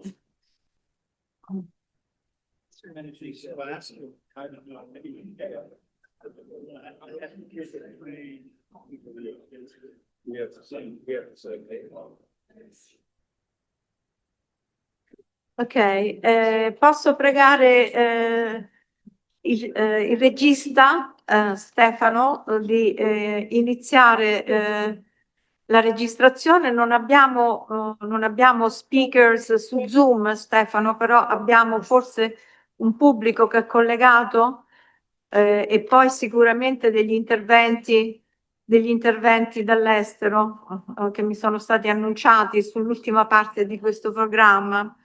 Ok, dear audience, colleagues, students, scholars, here we are reconvened for the second part of our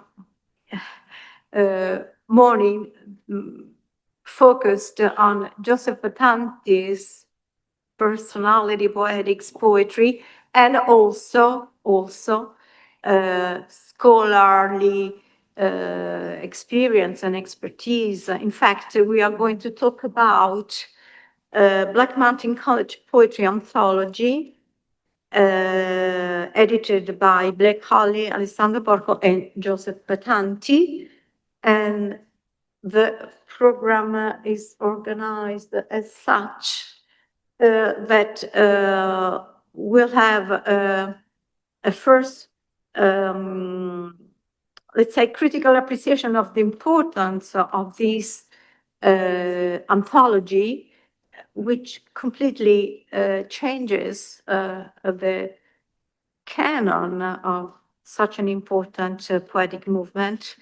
And we are honored to have Professor Giuseppe Nori from University of Macerata, an expert in 19th century authors in the United States. Okay, it's gone. What happened? And then Joseph will add his point of view as an editor, and perhaps I can also add something as author of a book published in 1987, the first book on Black Mountain poetry and poetics in Italy. And this takes us to remember Annalisa Goldoni, late Annalisa Goldoni, our friend. In fact, the last part of this program will be devoted to remembering her with Andrea Mariani reading her translations and one poem. Okay, so just let me introduce the fact that today we are celebrating a poetic milestone, the anthology of Black Mountain College Poetry, edited by Black Hobby, Alessandro Porco, and Joseph Bathanti, published by North Carolina University Press.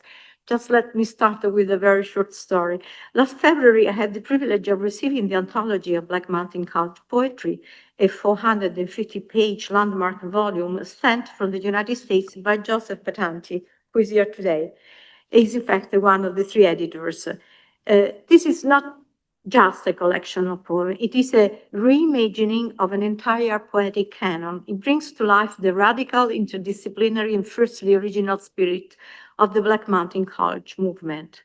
As I turned its pages, I found myself deeply moved, emotionally stirred, intellectually thrilled, and artistically inspired. This anthology is of epochal importance, and it deserves to be seen, read, and discussed far and wide.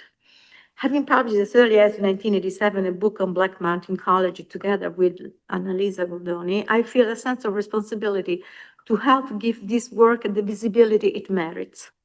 Whether you're a poet, scholar, artist, or simply someone who believes in the power of creative communities, this is a book worth sharing. And so this book launch at Centro Studi Americani means to find ways to bring it into our classrooms. And thanks again to Professoressa Giulia Ferina and Laura of Liceo Virgilio on the students' library and conversation. So with authoritative scholars like Giuseppe Nori and Joseph Bathanti, we'll explore why this volume is of epochal importance and why it matters now more than ever. A must for poets, scholars, educators, and lovers of experimental literature. So let's rediscover together the voices that reshaped modern American poetry. And now I would like to leave the floor to Professor Giuseppe Nori.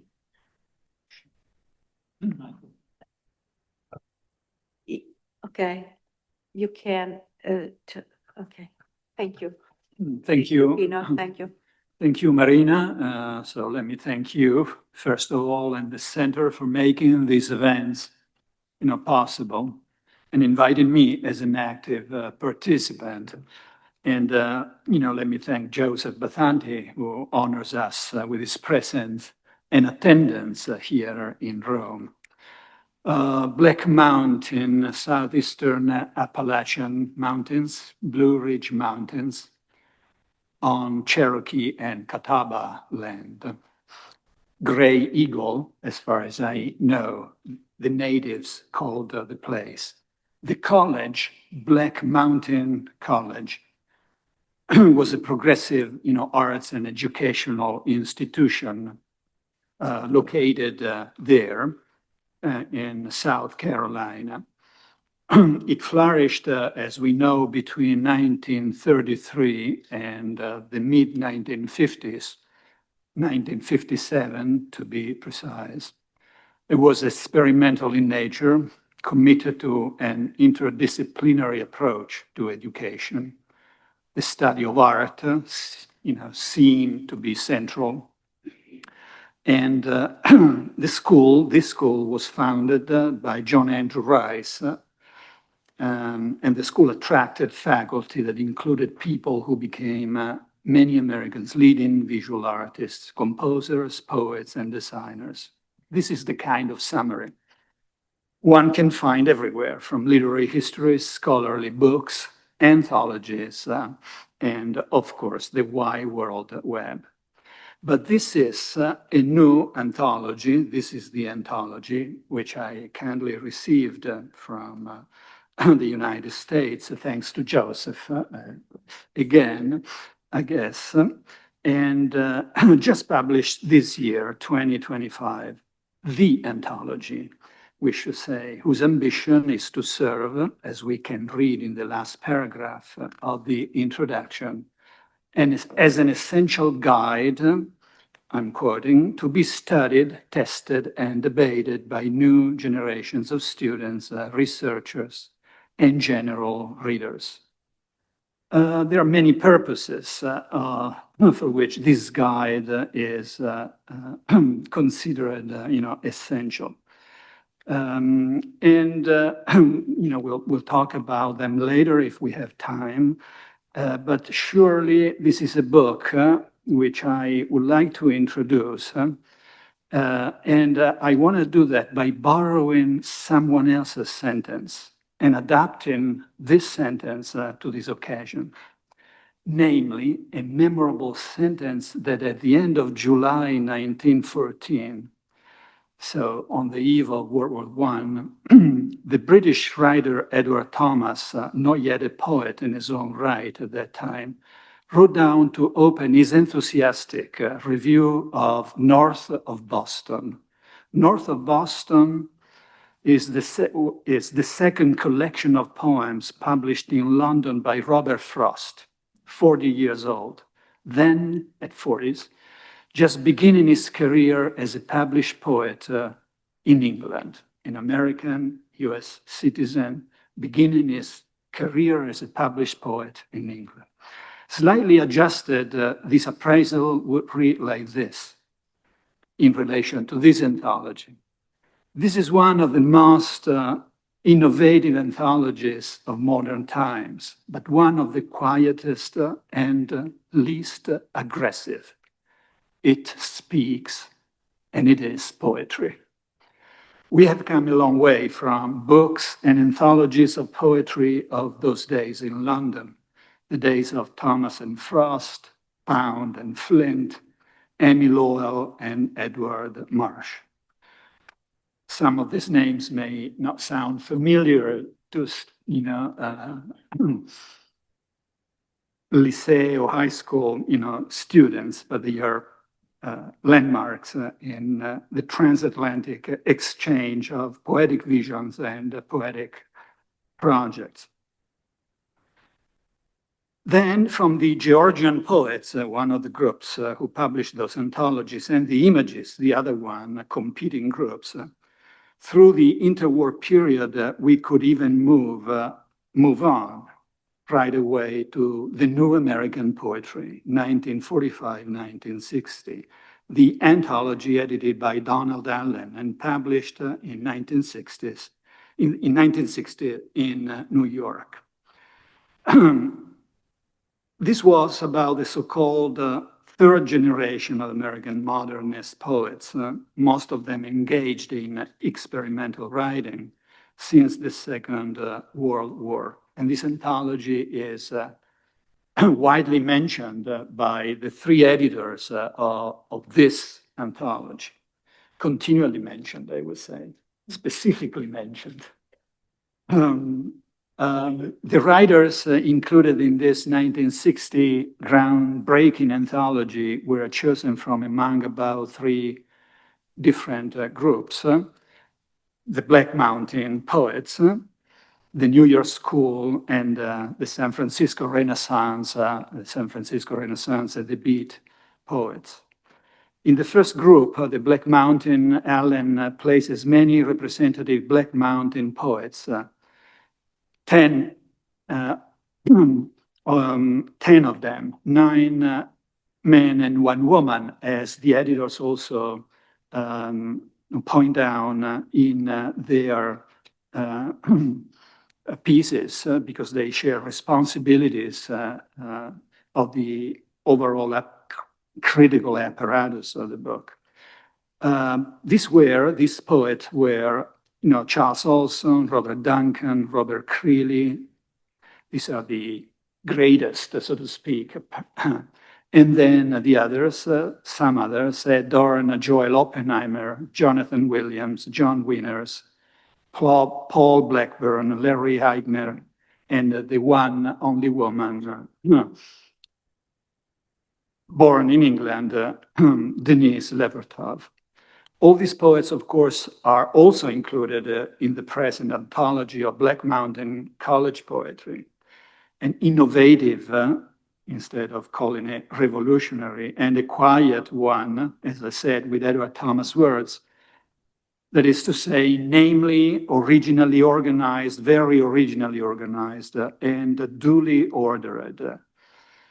Which qualities, organizing and ordered, make it a highly readable, engaging, and illuminating book for all those interested in American poetry in general, as well as in this specific group in a school, whether in itself or more largely in context or in several contexts, and in what may be called an intersemiotic dialogue with other arts and systems of nonverbal signs. So verbal art and all the other systems of nonverbal signs, namely painting, music, ballet, theater, architecture, and so forth.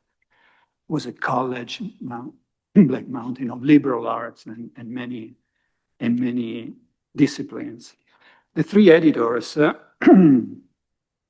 Blake Hobby, Alessandro Porco, and Joseph Bathanti, shared critical responsibilities, as I said, as the paratexts of the volume show, a 450-page volume, so it's a heavy volume, with its intro and outro, namely the preface by Blake Hobby, 6 pages, the introduction by Alessandro Porco, 19 pages, and after going through the feast of poets and poems, a feast for the ears and for the eyes, the afterword by Joseph Bathanti himself, 6 pages, where incidentally Joseph Bathanti, as his colleagues, mentions widely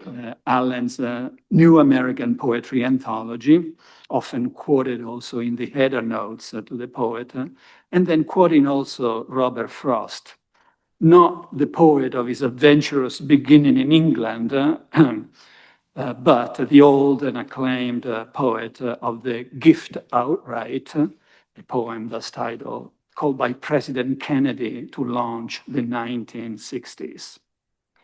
In addition to the afterword, there is an appendix in this book, a couple of pages with header notes about 3 more poets. The editors have not been able to secure permission, as they say, for their work, so they could not appear in the anthology. Now, but besides this important and well-balanced critical apparatus, the originality of the anthology, in my opinion, as I browsed it, as I went through some of the familiar names and the less familiar names, lies in the categories. Blake Hobby speaks of criteria in the preface. The editors used to group poets and poems, which is something new as far as I could gather from this kind of work, and the specific school which had a college as its main place, main base. There are 4, let's call them categories or criteria to define the sections or what is called in the table of contents part. So we have part 1, part 2, part 3, part 4. Each part includes a number of poets and a choice of poems or relevant poems. The part 1 is faculty. Now, faculty in American college is the faculty. You have the senior faculty, the junior faculty, the faculty members, the teachers. Am I correct, Joseph? Yes. Okay, so the part 1 includes the poets who were part of the faculty in order of appointment. The second part is devoted to the visiting faculty, that is to say, professor teachers who were visiting visiting teachers and spend time there. And also these are in order of appointment. So you can get when I mean a duly ordered anthology, because it has a very rational and regular organization. The part 3, and this is astounding, students in order of enrollment, the iscrizione. Students who also, were poets or became poets, besides being also artists, maybe. And part 4, the affiliates, those who we read, and I quote, visited Black Mountain College or published in the Black Mountain Review by year, because there was a Black Mountain Review founded by Olson, if I'm not wrong, by year. So many poets who never went there, never visited the place, would publish in the Black Mountain Review, or had an ambition to be published there. And it was just the fact that it is also, a kind of recognition to the importance and prestige of the Black Mountain College and its review. Now, this kind of structure for an anthology gives the reader a sense of the actors and the community. The word community is another word which pops up often in the headnoters, in the afterwards introduction, in the essay. The community, the roles and positions of their members, their relations to place and people, works and activities. Each poet or member introduced, as I said, by a headnote with relevant information and brief critical comments. So we find familiar voices and poems, especially, as one could expect, the major ones, Olson to begin with, a Melville scholar, a man from Gloucester, Massachusetts, one of the first students to enroll in the program of American Civilization at Harvard, and then Creeley, another man of Massachusetts, from Arlington, Massachusetts. I happened to live there 2 or 3 years in Arlington, Massachusetts. And when I discovered when another anthology, which can be used as a bridge between Allen and this one, is Italian. This one, Black Mountain, Poesia Poetica. Editors, Marina Morbiducci, who was the one who thought about this, and Annalisa Goldoni, who I guess, I don't know exactly the story, who joined, or there was a sort of synchrony, did the job together. And I opened, and I got this book back from some layers of, under some layers of book in my garage. I opened this book and said, Giuseppe Nori da Annalisa Goldoni, Roma, estate 1987. So this was given to me by Annalisa Goldoni in the summer of 1987. I happened to be, I lived in America from 1990 through from 1983 to 1990. And I must have happened to have returned for the summer here, and I was given this book. And I used it in some of my classes, survey classes of poetry at the University of Cassino when I taught there. So Creeley, Duncan, Citadel, and next to these familiar voices, there are works that have always been associated with Black Mountain, whether fully or partially.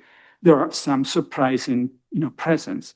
So, for example, I want to share with you my surprise, the surprise I had, and then leave the floor to the discussion and other interesting comments. For example, if on one side among the affiliates of Part 4, affiliates, those who never visited Black Mountain, was never there.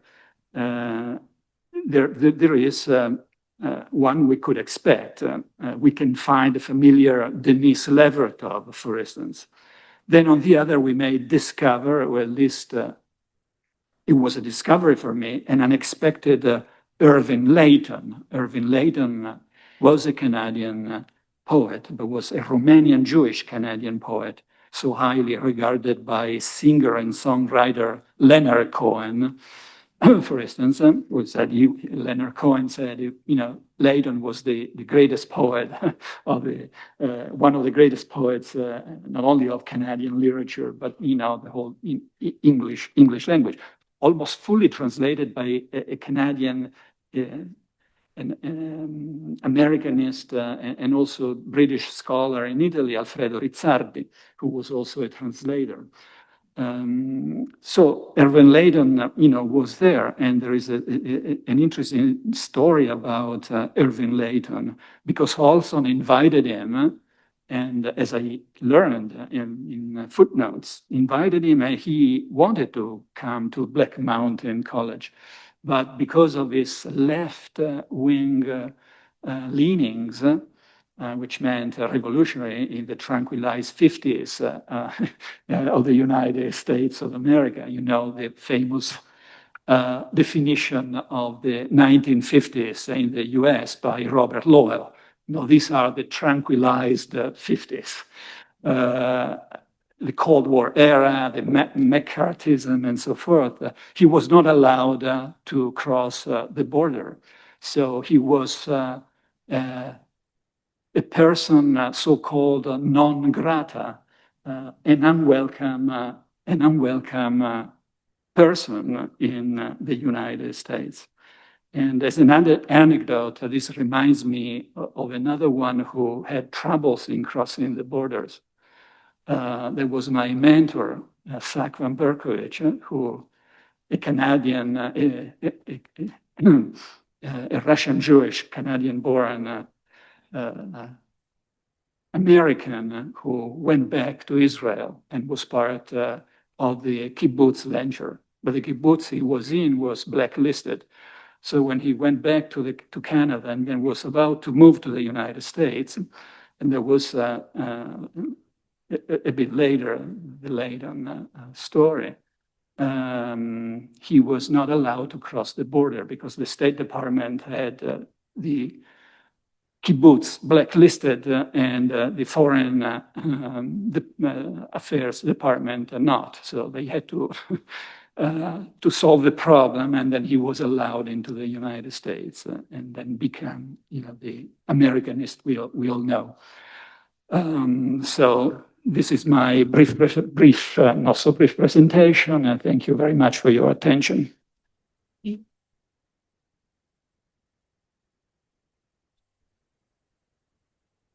Thank you very much, Pina, for your introduction.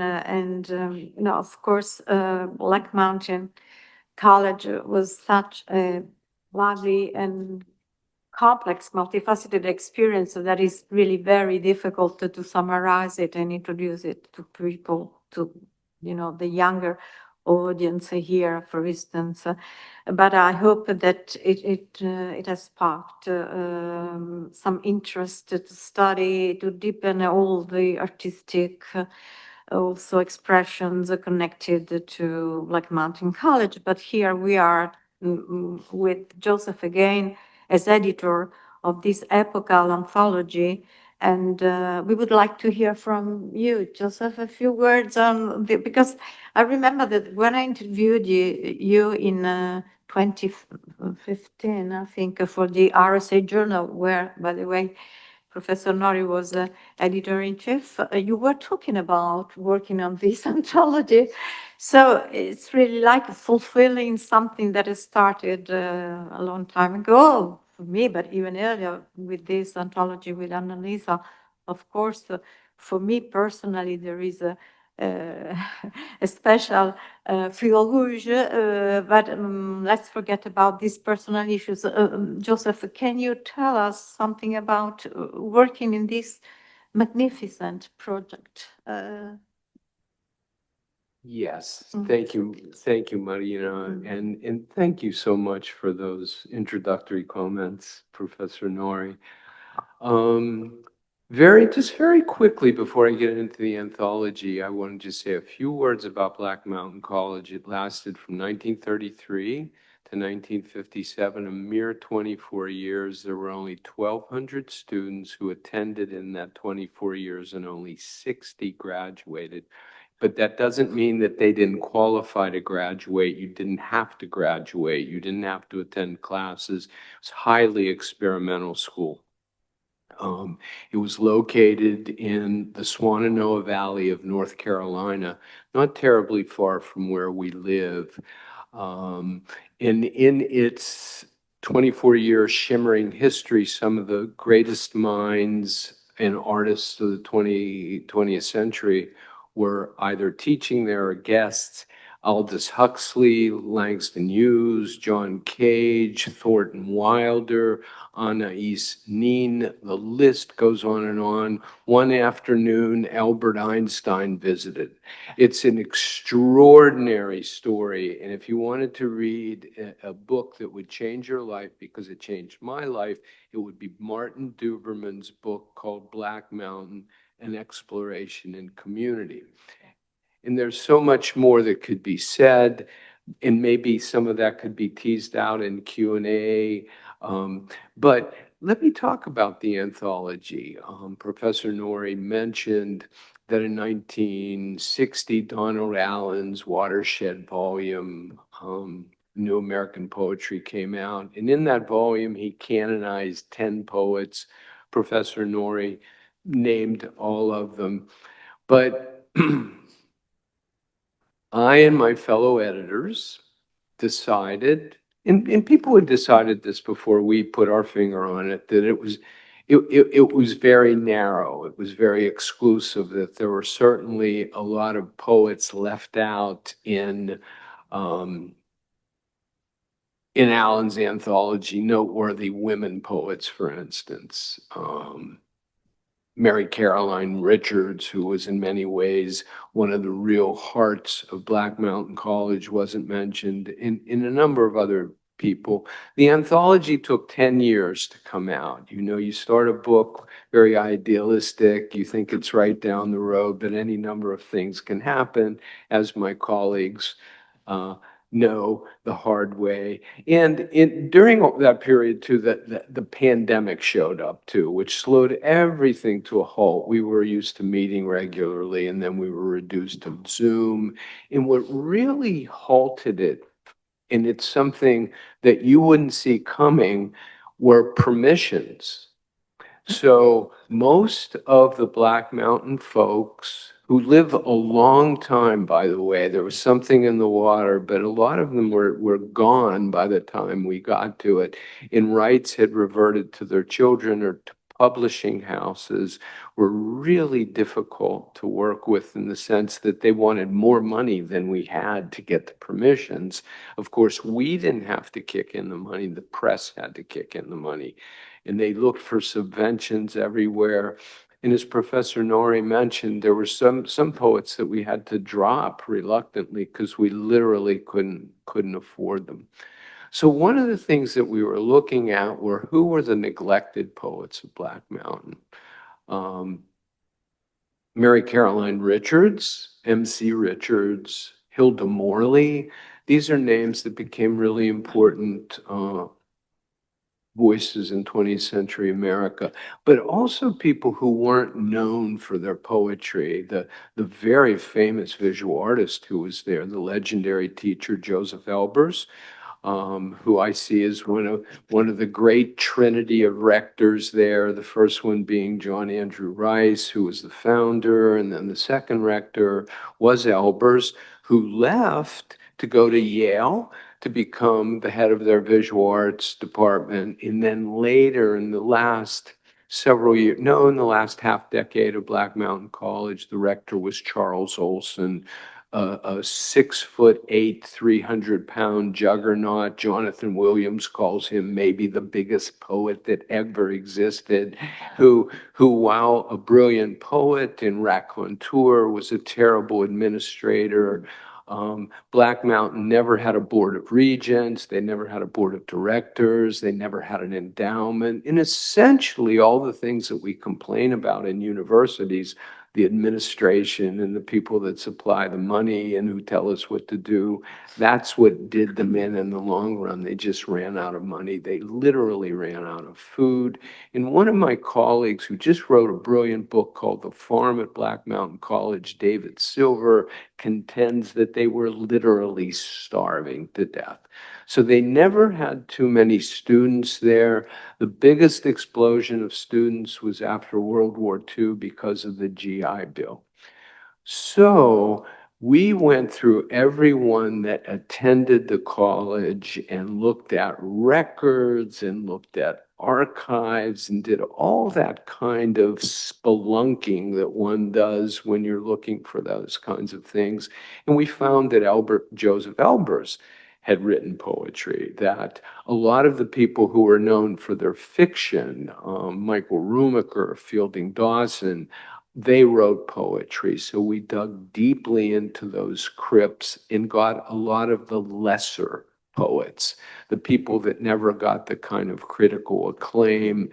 And this is also a project of restitution in a lot of ways. If we go back to being restituted, we're trying to really restitute, exonerate, fill in gaps.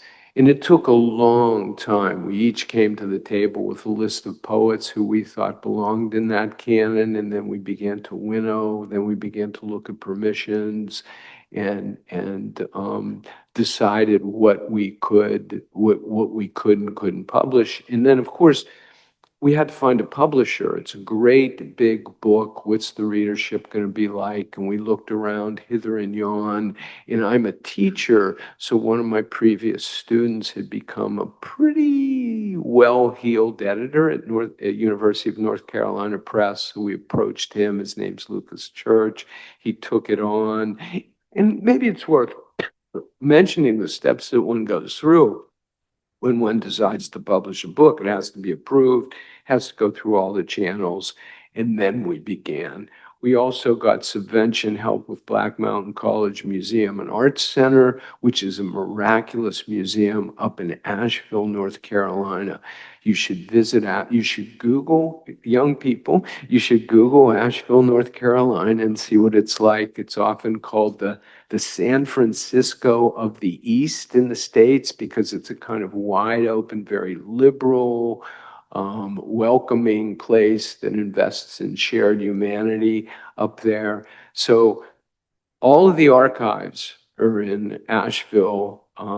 The university I teach at, Appalachian State University, has John Andrew Rice's, all of his papers, all of Mary Emma Harris's papers, who's the world's leading expert. She was one of the people that consulted with us. We went through all of those kinds of channels. So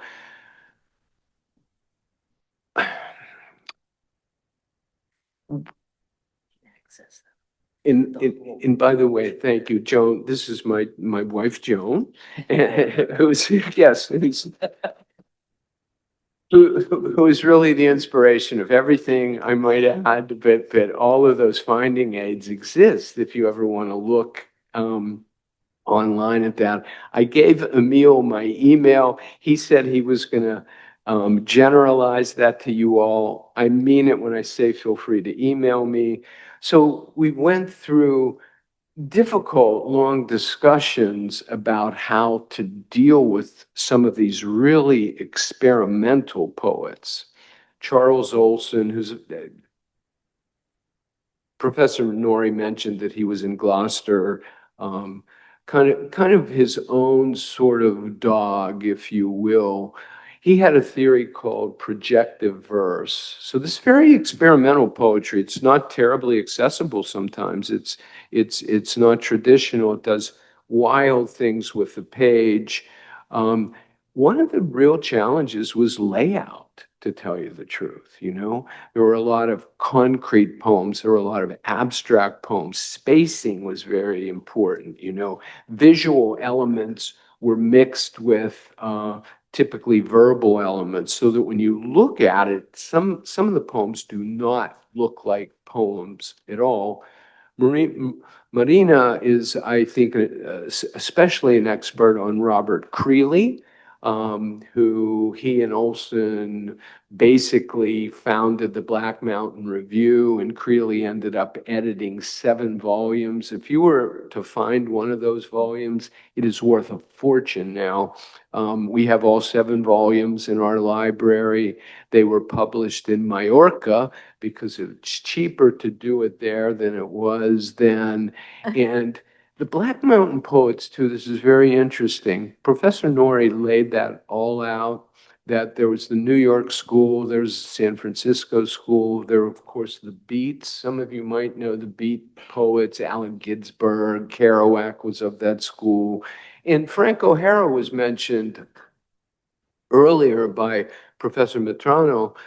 Frank O'Hara was from the New York school, but they all began to overlap in the 50s when the 60s were kicking in, and people were pushing away the old lockstep traditional,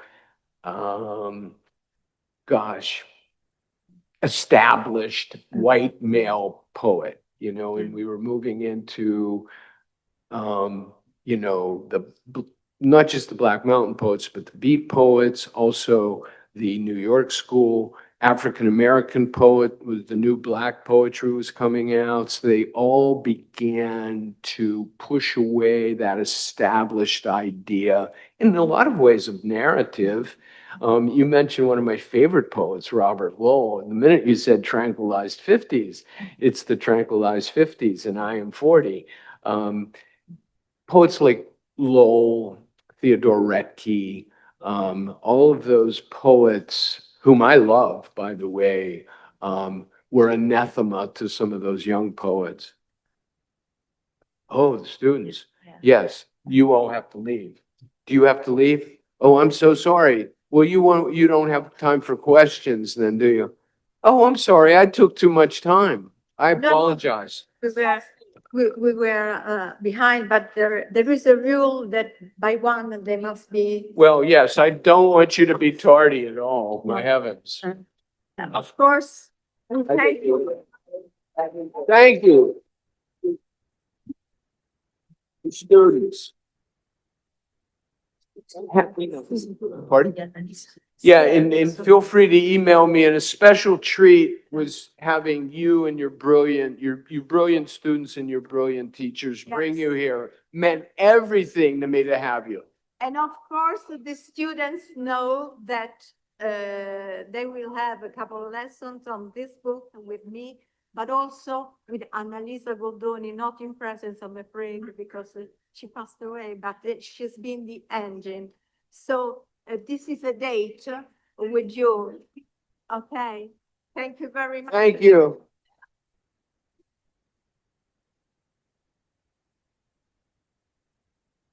Okay, no. Can I ask Stefano, la regia, Gave everybody the things? So nice. se ci dà di nuovo lo schermo principale? Yes. You too. Ok. Thank you so much. Thank you The so much. students, thank you, students. It has been important that with Giuseppe Nori and Joseph Bathanti, we've been able to rediscover such an important movement.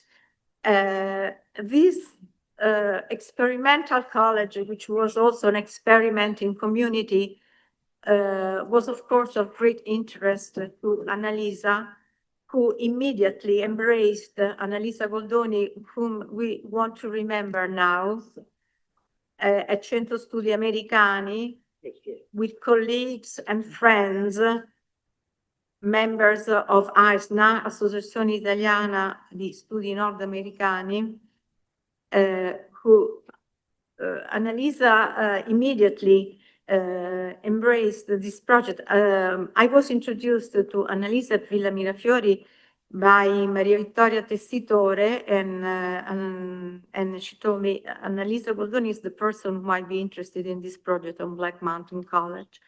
And she was enthusiastic because she was extremely warm, open to all kind of experimental poetry and poetry in general, poetess herself. This is the obituary that Carlo Martinez and Giuliana Nocera shared with the members of AISNA when we heard about the very sad and unexpected news of her passing away. And of course, they point out the fact that not only was she a passionate and inquisitive scholar of American studies, an intellectual with refined original tastes and choices, a teacher who always maintained an open and engaging dialogue with her students, but she was herself a poetess, a poet with a poetic mind. So we thought before, I mean, of course, the event of the launch of this anthology had already been planned months ahead, the very sad news. But then, also with my colleagues and friends, we thought that a mention to Annalisa and a work on this book with me on Black Mountain Poesia and Poetica, published, I would like to remember, as early as 1987. Somehow an avant-garde book in a way.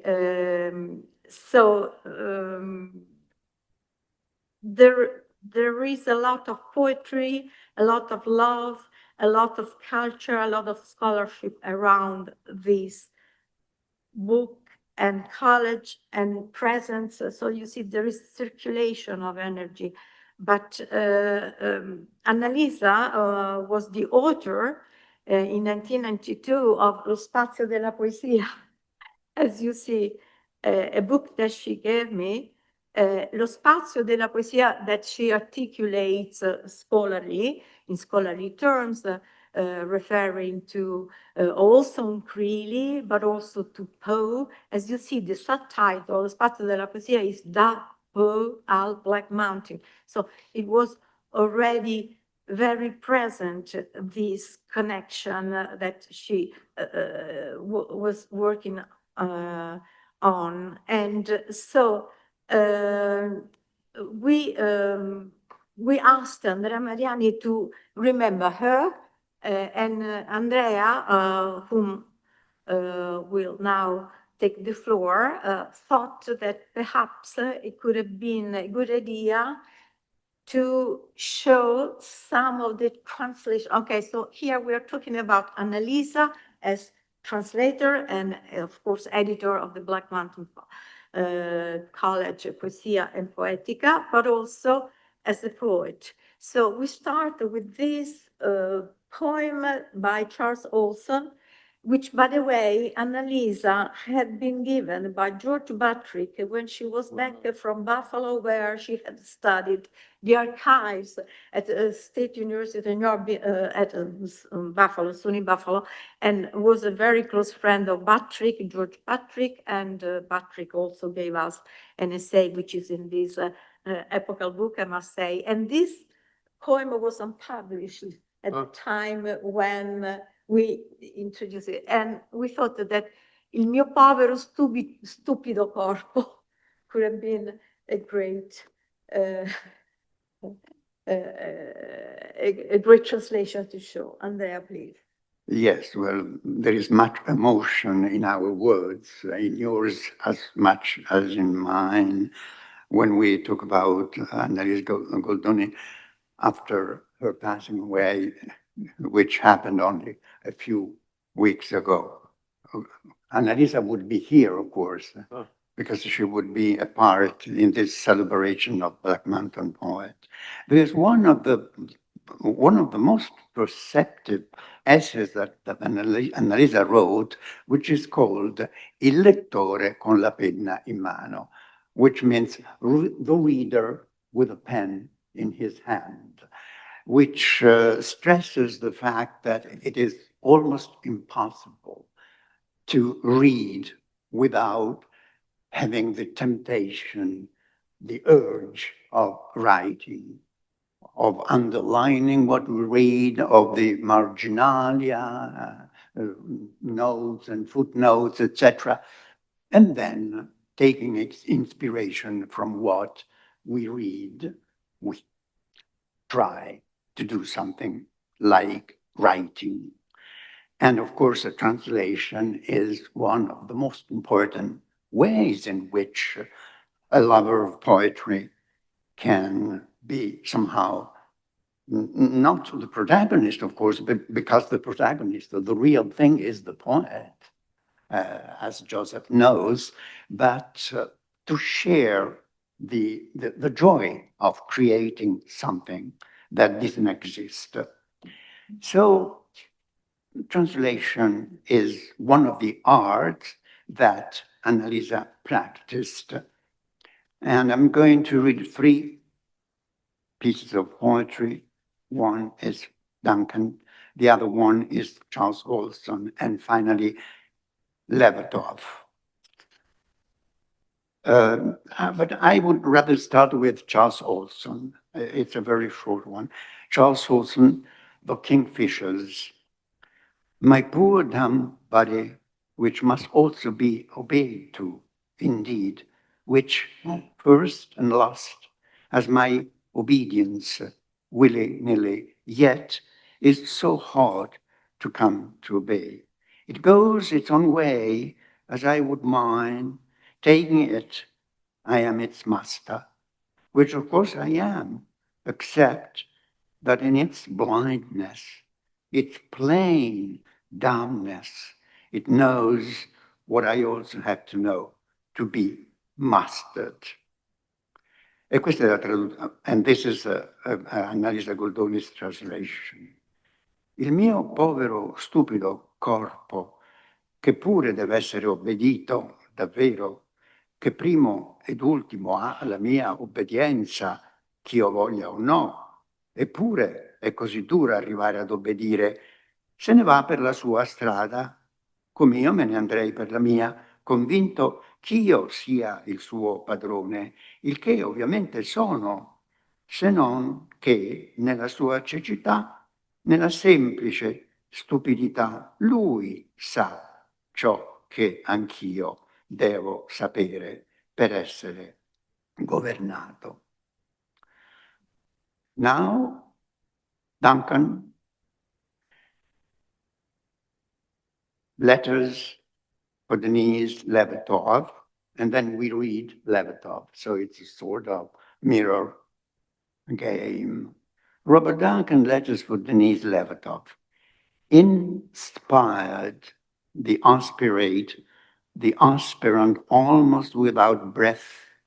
It is a breath out, breathed, an aspiration pictured as the familiar spirit, however, hoverer above, each loved, each a word giving up its ghost, and then the text divides into two parts, into two halves, a word giving up its ghost, memorized as the flavor from the bowels of meaning, and the other side, hesitate as the bone-craning helmet in hearing, clearing of green utter.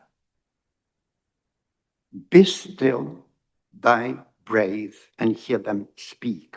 Voices, images, essences, as only innate desolation of reality. Specialization, yes. Better to stumble, the L is to it. You could have knocked me over with a feather weight of words. The sense slight but absolute. Knock, knock, knock. Some sense into my head. Okay. And then there is a footnote, who works at his own word. In all our sentences might trick from even the ruts of one's ritual, the buts and mistakes that token the actual. The poet as maker freezes the thing from its prophets. And then the extremely difficult translation, a real masterpiece. Inspirata l'aspirante quasi sfiatata è un fiato emesso, un'aspirazione figurata come familiare spirito librato sopra l'un l'altro amato, una parola che cede al suo fantasma memorizzato come aroma dalle vocali le viscere del senso. And then the other side, esitare come auscultando l'elmetto d'osso di cranio, liberando l'antica grigia fragranza. Ferma il respiro e sentile parlare, voci, immagini, essenze come soltanto igneis, desolazione di realtà. Specializzarsi, sì. Meglio inciamparci, avresti potuto mandarmi a terra con parole dal peso piuma, destrezza dei sensi, ma assoluta. Bussa, bussa, bussa un po' di buon senso nella mia testa. Ok. Chi lavora la propria parola in tutte queste nostre frasi potrebbe giocare a partire dalle radici dell'antico rito le obiezioni e gli errori che sono segni del reale. Il poeta creatore libera la cosa dai suoi profeti. Meraviglioso. It's sort of poetic, of course. Levertov, Denise Levertov. Everything that acts is actual. from a tawny light, from the rainy nights, from the imagination finding itself, and more than itself, alone, and more than alone, at the bottom of the well where the moon lives. Can you pull me into December? A lowland of space, perception of space, towering of shadows of clouds blown upon clouds over new ground, new made, under heavy December footsteps, the only way to live. The flawed moon acts on the truth and makes an autumn of tentative silences. You lived, but somewhere else. Your presence touched others, ring upon ring, and changed. Do you think I would not change? The black moon turns away, its work done. A tenderness unspoken, opened. We are faithful only to imagination. What the imagination seizes as beauty must be truth. What holds you to what you see of me is that grasp alone. Goldoni. Dalla luce fulva, dalle notti piovose, dall'immaginazione che trova se stessa e più che sé, sola e più che sola, in fondo al pozzo dove la luna vive, puoi portarmi al dicembre. Una pianura di spazio, percezione di spazio incombente, di ombre, di nubi soffiate sulle nubi sopra terra nuova, resa nuova sotto pesanti passi dicembrini. L'unica via di vita? La luna infranta agisce sul vero e di silenzi in prova fa un autunno. Tu vivevi ma altrove, la tua presenza altri toccava, cerchio dopo cerchio, e mutava. Pensavi che io non sarei cambiata? Nera la luna volge via compiuta l'opera. Tenerezza, autunno senza parole. Siamo fedeli solo all'immaginazione. Ciò che l'immaginazione afferra in quanto bello deve essere vero. Ciò che ti tiene a ciò che di me vedi è quella sola stretta. So, as you see, no matter what school of poetry you belong to, apparently, love remains the most important thing. From Empedocles to St. Paul, from Emerson's Give All to Love, to Dickinson, from Keats to James Merrill, from Denise Levertov to Annalisa Goldoni.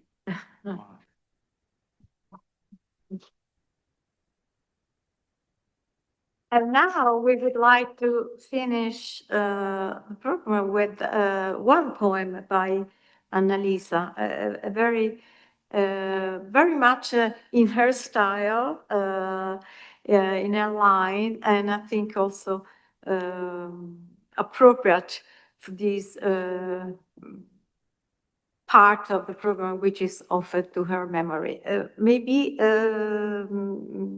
Andrea, you can read this poem as Do you well? want me to read? Okay. Yes, please. Goldoni in English, because she was a great lover of poetry, she was a great translator, and she also wrote in English.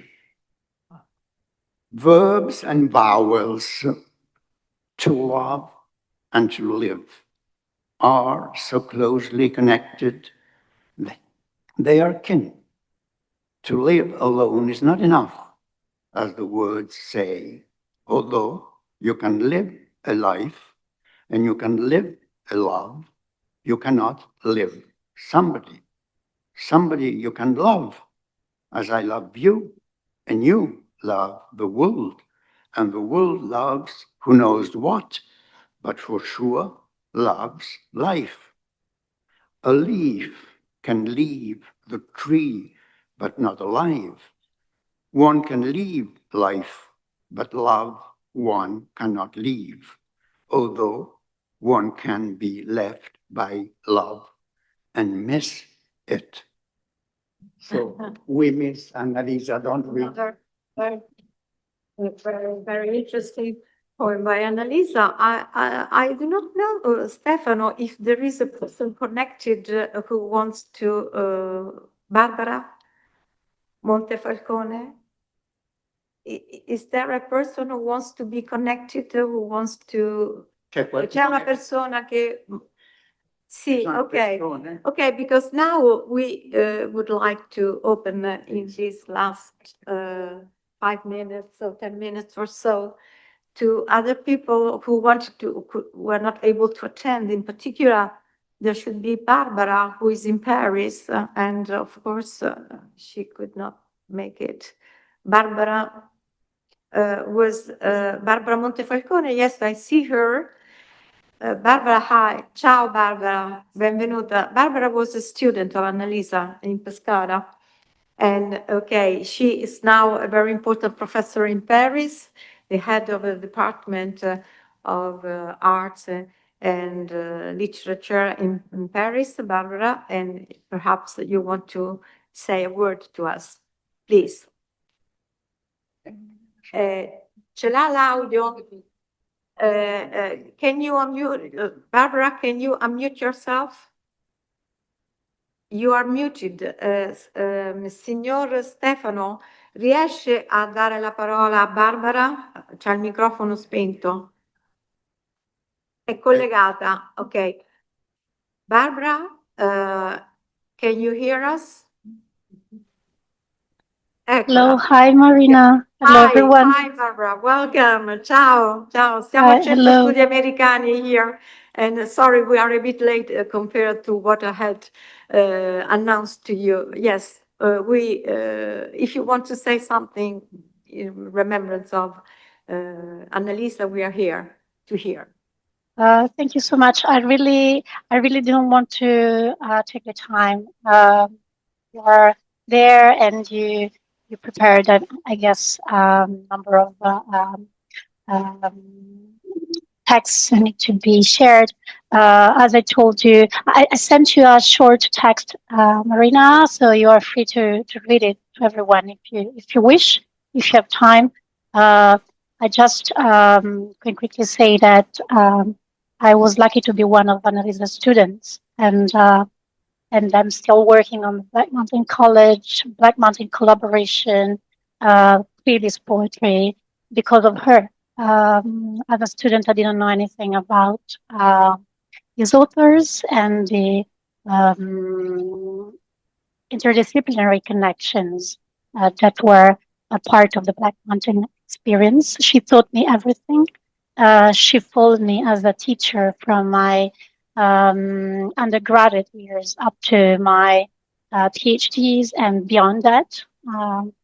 I'm lucky today to call her a friend, and I'm proud of that, as I wrote in my short text.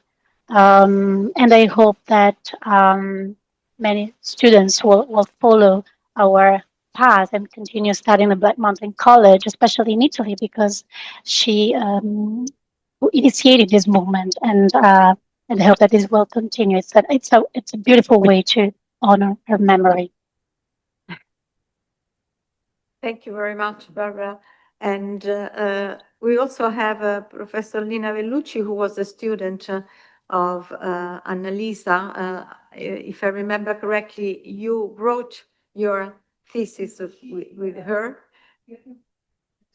Agostino Lombardo.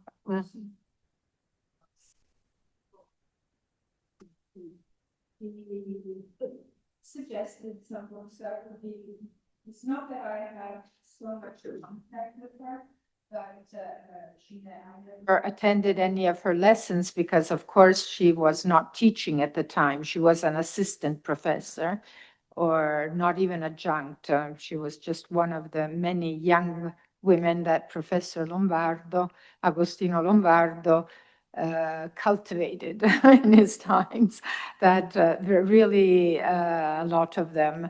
Nadia Fusini is probably the most famous, together with Annalisa Goldoni and Benedetta Bini.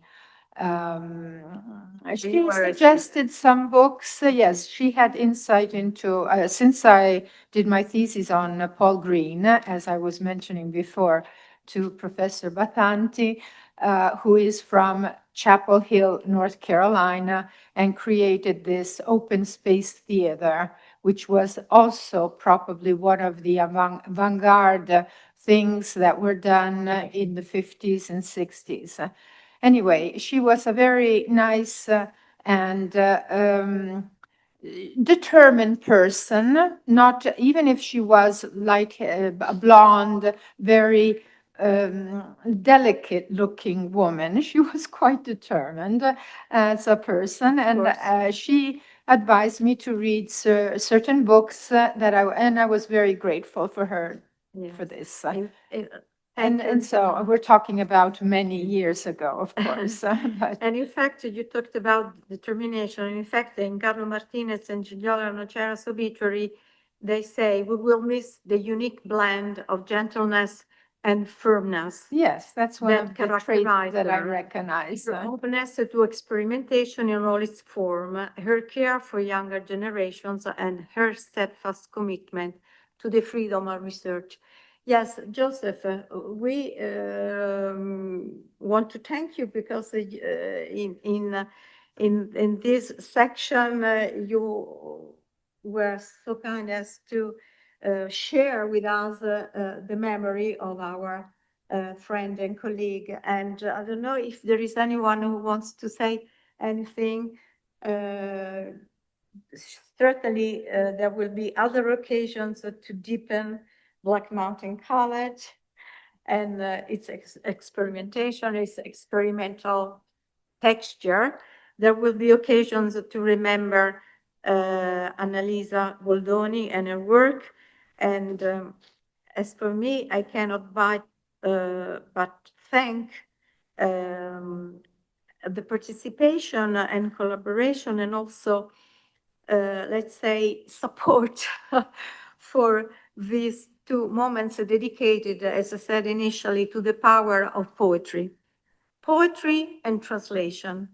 Translation of poetry, which is an effort to recreate or transcreate poetry again. And of course, around this idea of constructive power, a power that is contagious and that is so strong, but also delicate at the same time, which takes out the best of our feelings and the best minds of my generation. So we need to devote time, more time to poetry, poetry translation, poetry criticism, and really believe in it, because through these beliefs and trust and fidelity, faithfulness to these values, we can really create a better world.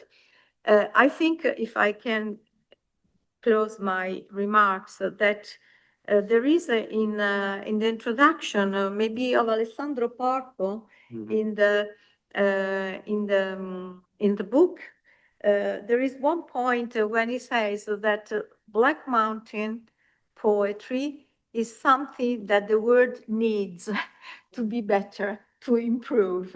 And really, our effort has been the one of pointing out the possibility that the world can improve through poetry. I do not know if there is anyone else who wants to say something. Otherwise, thank you again. Your participation, your contribution, your scholarly remarks, and Centro Studi Americani once again has hosted our events in which we believe. Okay, thank you very much.